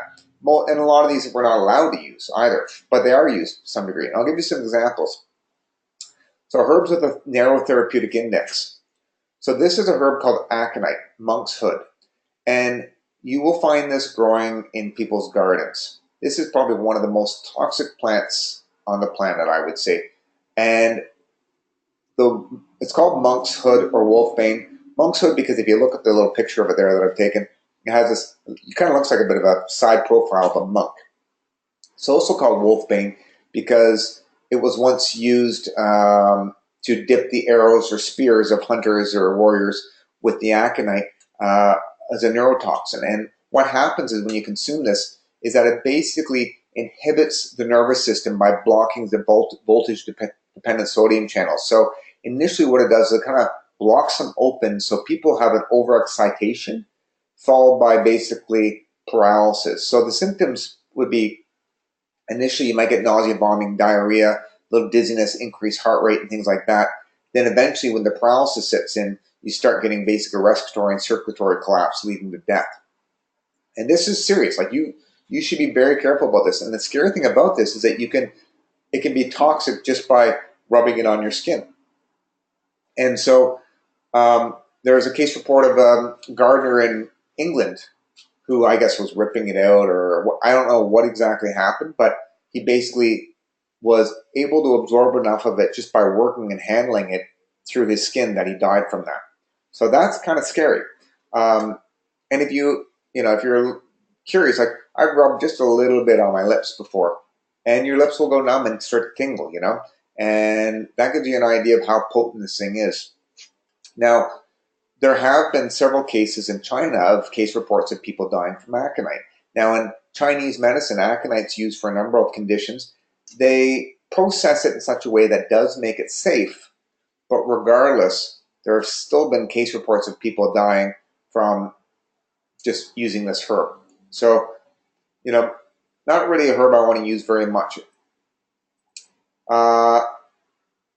It's also used as a poison, and there was a case of, they call this woman the curry poisoner, or curry poison killer, and she basically wanted to get rid of her husband because I guess she was being a bit of a jerk, and or who knows what it was, and put a little aconite in his curry and killed him. She got caught, but that gives you an idea of how toxic this is. There was also, about 10 years ago or so, there was a rising Canadian actor called Andre Noble, and he was hiking in Newfoundland, and he ate a couple of the flowers from aconite, and basically he died from it before he was able to get to the hospital and get treated. And I don't know how effective treatment is, but the lesson is, if you're going to go around putting things in your mouth, make sure it's not aconite. I taste and experiment with most plants, but I usually know what I'm experimenting with. And I have the utmost respect for things like aconite. So don't mess with aconite. And if you're in the garden, and if you got little kids in your backyard, don't have aconite growing in your gardens. I don't think people should have this in their gardens. And I see it all the time walking around the neighborhood. It's just growing in people's gardens. They don't even realize how toxic it is. Other plants that we have to be careful about are things called anticholinergics. And these are interesting plants that they contain active ingredients like atropine. And atropine is a drug used in conventional medicine. Primarily, what it does is it suppresses the parasympathetic nervous system. And so if the parasympathetic nervous system is overexcited, you'll get things like nausea, vomiting, diarrhea, severe cramping pains, would be the GI symptoms. It's also used as eye drops. So if you put little drops of, for example, deadly nightshade into one's eyeballs, it'll cause the pupils to dilate because it's basically inhibiting the parasympathetic effects, which is normally constriction of the pupil. And so if you inhibit the parasympathetic effects, basically you have a sympathetic-like presentation. So here's a little picture. This is how I remember. I don't teach second-year pharmacology anymore. I had to give it up with the commute and my baby and everything else. But one way I remember how the anticholinergic works, I sometimes will draw little pictures quickly just to sort of summarize thoughts. My brain works visually. It's not really a text-based brain. So here's a little picture of a belladonna berry that's all red. Pupils are dilated. He's sitting in the desert, hence the pyramids in the back, because I guess he's in Egypt. Very, very dry, hot, no thirst. There's no fluid around. There's no vomiting or diarrhea. They can overheat. He's not sweating. This is all the effects that basically happens with anticholinergics. And so where this is used in medicine is that it can be used for an antidote for nerve gas poisoning. So most military people will have some anticholinergic shots on them. Also, if someone has really severe cramping pains, or they get things like for motion sickness, there's another drug called scopolamine, which is found in deadly nightshade and a couple of other herbs like Jimson weed. It's used as an antiemetic. It's also used as puffers as a bronchodilator. So lots of things that these things do. They're very useful drugs, but they're things you have to be careful about. In high doses, if you start getting within a therapeutic dose, you'll get dry mouth. That's usually the first symptom is dry mouth. And so sometimes these are used for people with who urinate a lot at night, urinary incontinence. And most people don't like taking these herbs or drugs because it causes dry mouth. After that, you start feeling a little woozy, GI symptoms sort of start to shut down. If you take a high enough a dose of either deadly nightshade or Jimson weed, you'll start getting hallucinations. And it's not the type of hallucinations that you want. These are not not that you necessarily want hallucinations, but unlike things like ayahuasca or magic mushrooms and things like that, these don't work on the serotonin system. They work on muscarinic receptors and some other systems in the body. And it can be quite scary. And the amount required to cause hallucinations is very close to the amount that can cause death. And so there have been case reports of teenagers reading in a book or online that you can get high smoking Jimson weed or eating belladonna berries because they were used historically. Jimson weed, the datura, was used in shamanism in Central and South America, but not widely used. It's only like a few shamans, like the really hardcore ones, were using it. Other ones might use magic mushrooms and ayahuasca and stuff like that, peyote, but they're like, yeah, Jimson weed you don't want to play with. They also call it devil's trumpet is another name for it. Deadly nightshade was once used in witchcraft as well, and these are fun plants to read about, not fun plants to do.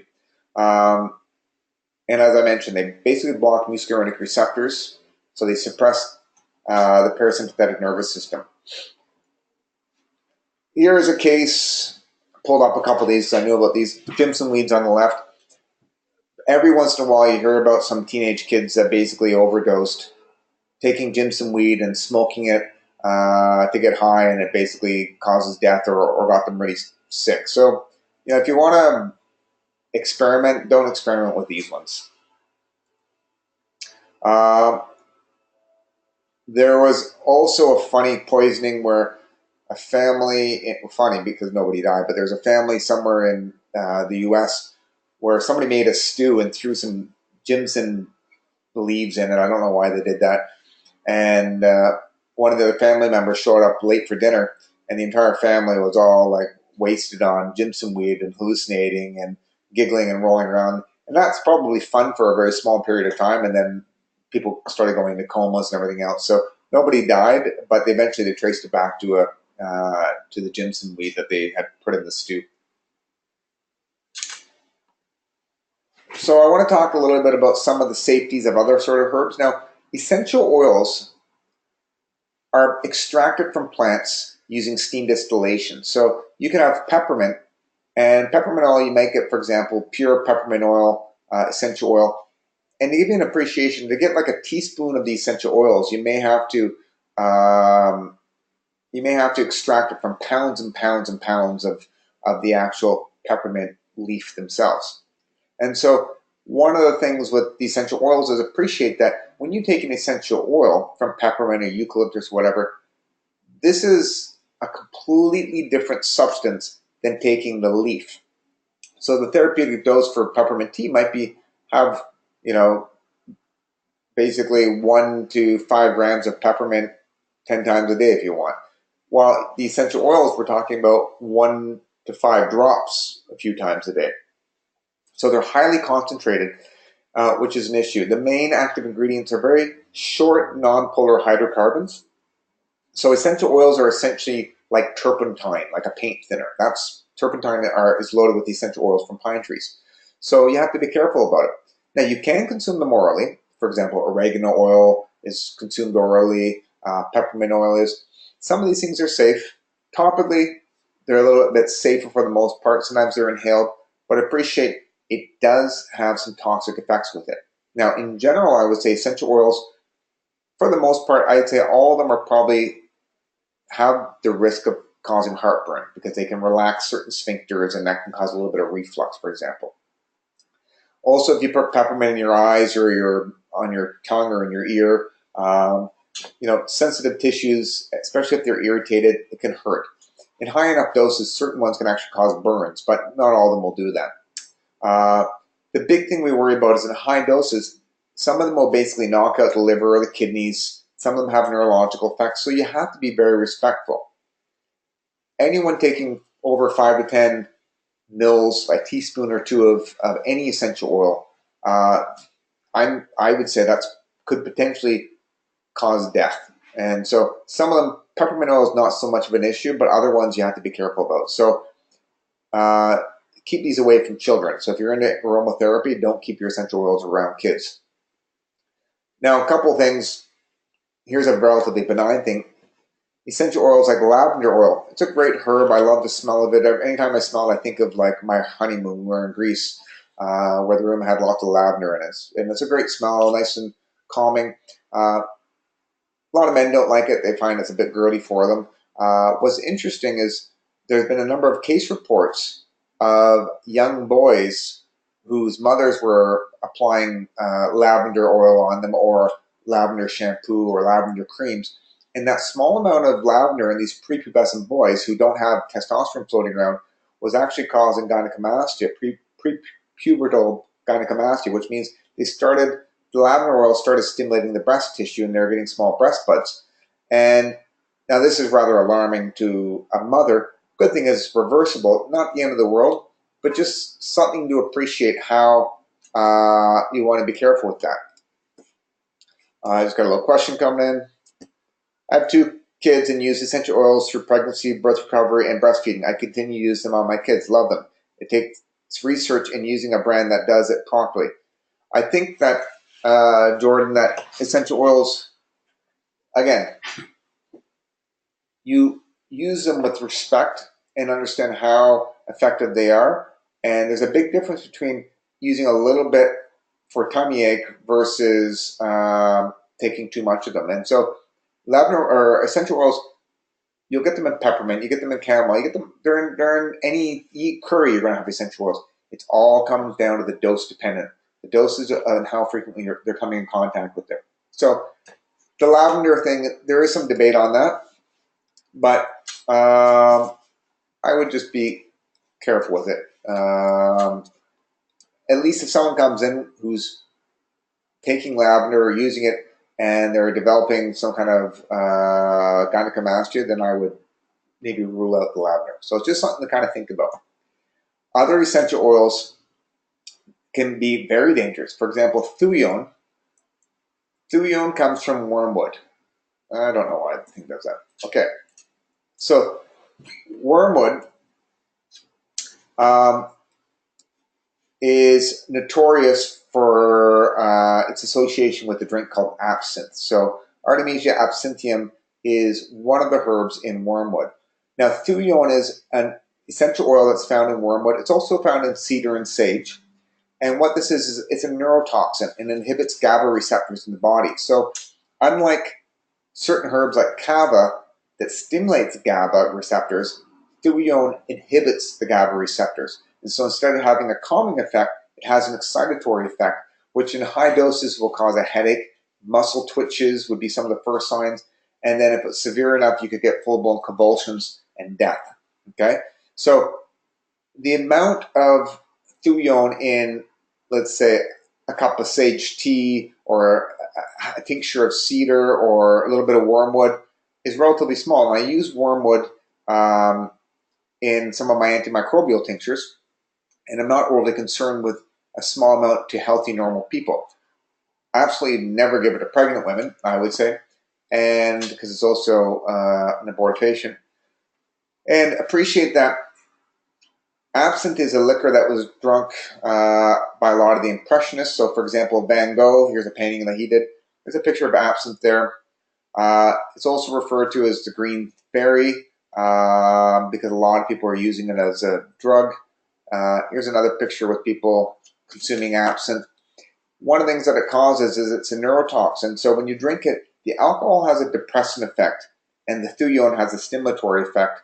So it's kind of like, you know, doing something like Red Bull and shots with the Jaeger, where you have one's a stimulant and one's a depressant. And so there's some other effects that it has, but when people are consuming this long term, it may cause something called absinthism. And basically, it's what people may accumulate from tonic exposure to it.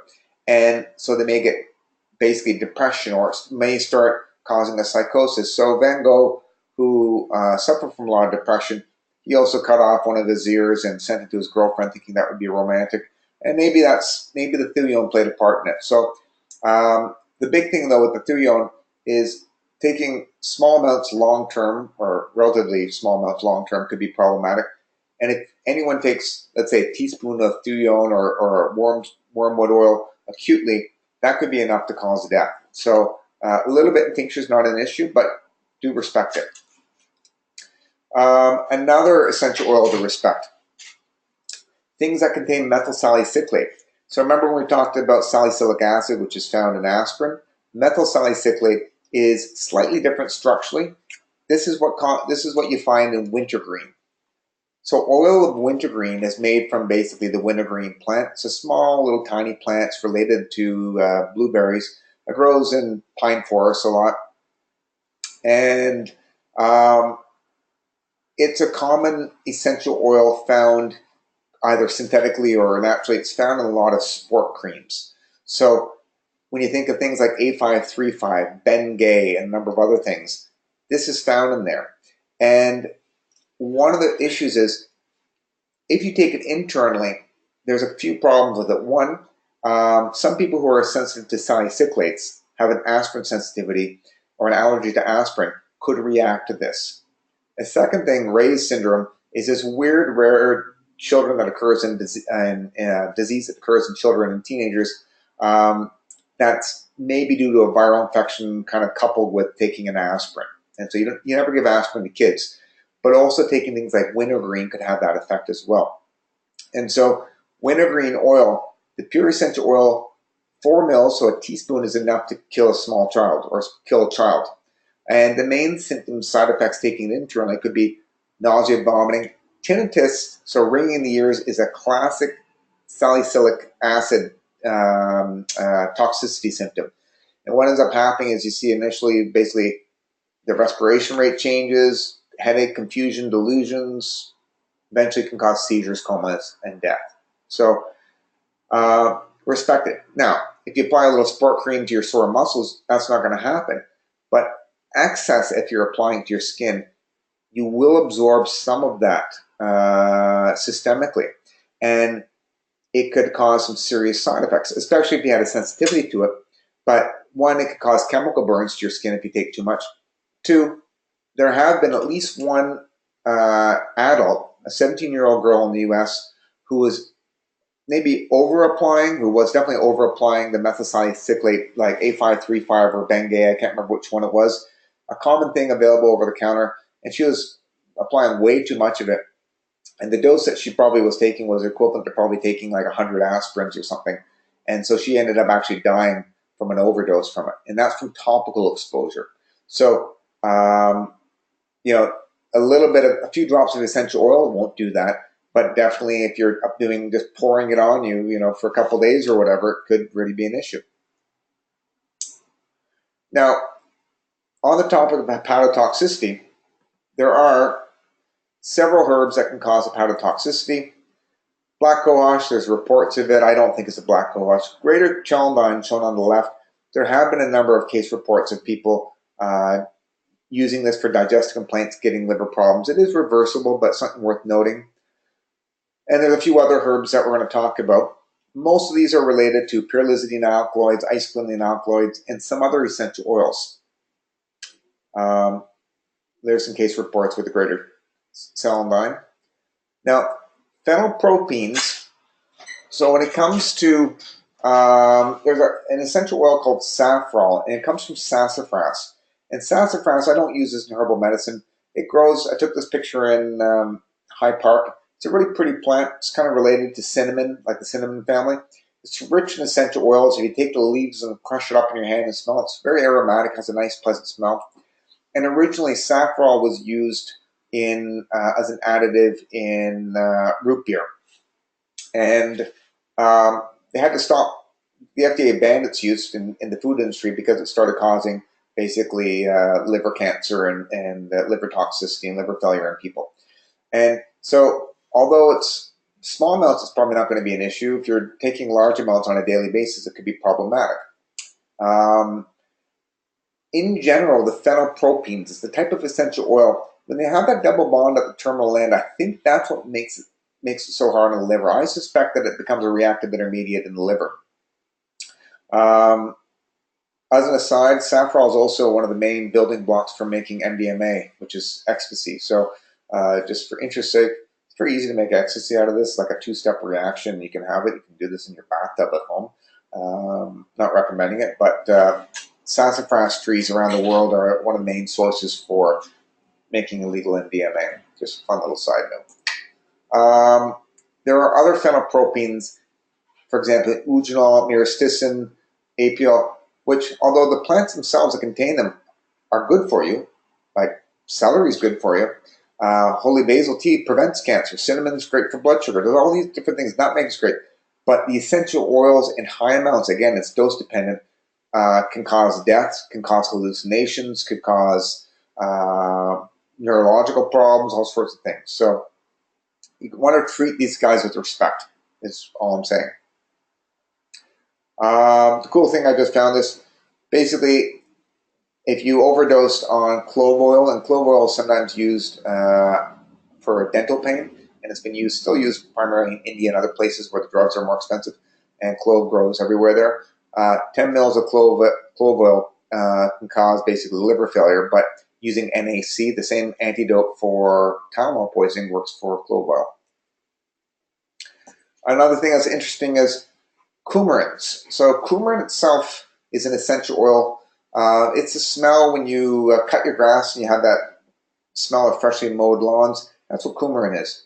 And it's found in lots of different herbs in different forms, but pure coumarin in this state form that's shown at the top there, it's found in high amount in Chinese cinnamon. And this is Cinnamomum cassia. And there's the true cinnamon, which is Ceylon cinnamon, which is the verum version. One of them is hepatotoxic. The other one tends to be less hepatotoxic. And there's a big warning that was out not that long ago in Europe, where Danish people who eat tons of cinnamon, they basically are saying that people consuming high amounts of Chinese cinnamon could be at risk of getting liver problems from it. And so, a little bit, if you have apple pie once in a while with a little cinnamon, not a problem. But if you're having like 3 cinnamon buns a day, you might get a little, in addition to the diabetes, you could get some liver problems. So the true cinnamon, I usually recommend it, the Sri Lankan cinnamon, which is definitely more expensive. I recommend that for patients for long-term use for diabetes over the Chinese one. The Chinese one still has therapeutic effects, but for the safety concerns, I try to avoid it. Another hepatotoxic compound are the pyrrolizidine alkaloids. The main no-no is comfrey, and it was used historically both topically internally for wound healing and ulcers. Herbalists still use it internally for ulcers. I strongly discourage you from doing this because Health Canada has made it illegal and it's banned the sale of comfrey products for internal use because of these pyrrolizidine alkaloids. And basically what they're finding is that animal studies, we know that acute high doses can cause liver failure and neurological issues with it, and chronic exposure will cause liver cirrhosis, cancer, and death. So the interesting thing is that there's at least 60 medicinal plants used worldwide that contain pyrrolizidine alkaloids, including echinacea, butterbur, coltsfoot. And so, again, I think this is a dose-dependent thing. Realistically, probably consuming comfrey a little bit for a couple weeks, I don't think you're going to have any issues with it. But if you're taking maybe a little bit long-term or a really high amount short-term, there could be issues with it. So just be aware of pyrrolizidine alkaloids. That's a big no-no.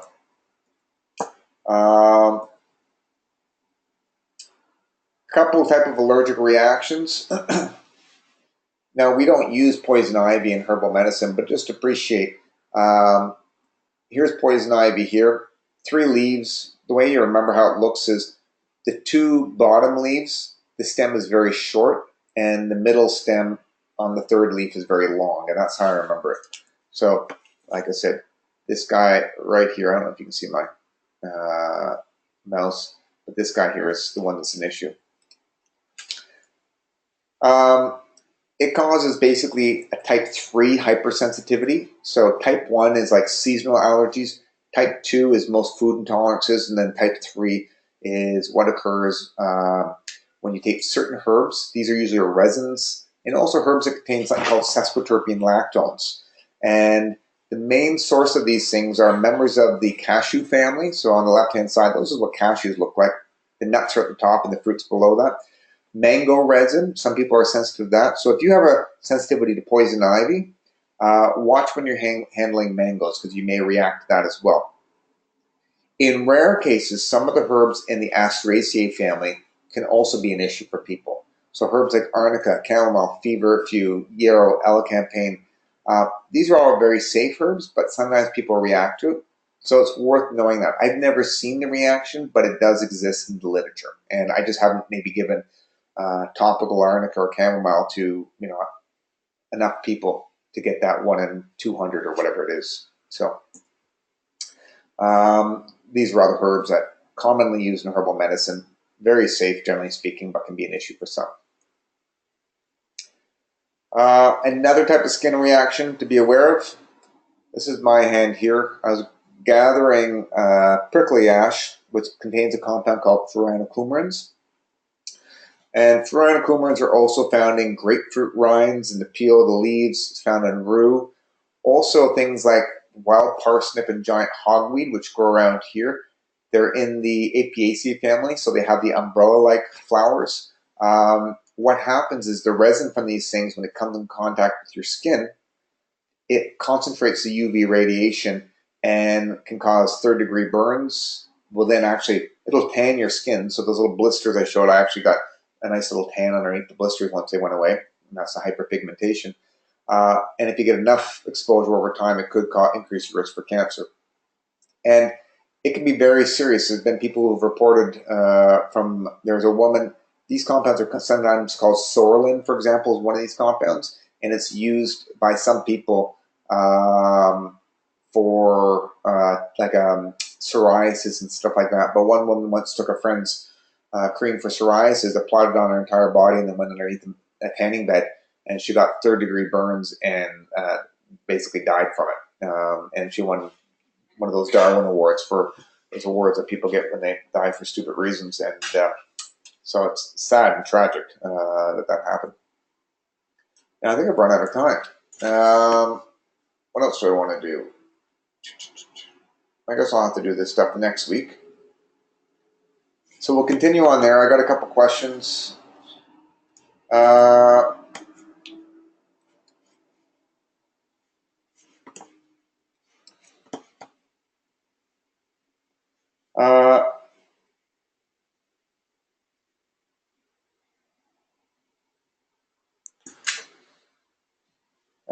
Someone's talking about Jordan saying along with essential oils, you can't take a constituent out of an oil, do a study and find a negative finding and then attribute the effect to the entire essential oil itself. And so what she's saying, which I agree with, is that if you have a particular plant and you take one active ingredient out of that plant and it's found to be toxic, you can't apply that to the entire whole plant or the entire essential oil. In the case of thuyon may be a neurotoxic, and just because, let's say, sage has some thuyon in it, it doesn't mean that you're suddenly going to have seizures if you go and have some turkey that has sage in the stuffing. With the essential oils, it is getting more concentrated, so the chances of you getting a higher dose of that one compound is definitely there. And there have been toxic cases of people over consuming wormwood oil. So you want to use some of these things with absolute respect, but just because one compound is toxic doesn't mean taking the essential oil itself isn't. And then she also says, essential oils contain hundreds of natural compounds that act synergistically when together as they are in a plant. They can be very dangerous when used in isolation. And I would say that anytime things are used in isolation, it can be dangerous. But the essential oils, we do know there are case reports of people dying from taking clove oil. So clove oil in 5 mils. And so it's not just in a specific essential oil. It can be essential oils in general if taken in 5 or 10 mils, which is, I don't know anyone who would intentionally do that. But again, we do have case reports of people having issues. So I'm not overly paranoid about essential oils, and I don't think you should be, but appreciate that there is a safety concern that we need to treat them with respect.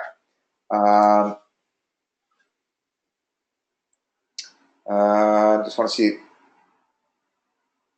does the powdered cinnamon you have in the grocery store have medicinal properties? I would say yes. Most of the one you're going to find in the grocery store is probably going to be Chinese or could be other varieties. They're rich in various phytochemicals that might help with blood sugar and stuff. Yes, I suspect it does have medicinal properties, but again, there is a slight increased risk of coumarin being in those. And we know that although coumarin itself is hepatotoxic, we do know that people who consume enough cinnamon that contains the coumarin, it can be hepatotoxic as well. So even the whole herb containing that can be toxic. Are there any known dangers of using essential oils in diffusers? Not that I can think of any. I think, and if it is, it's extremely rare. So I wouldn't be concerned about that. I mean, yeah, I can't see any issues with that.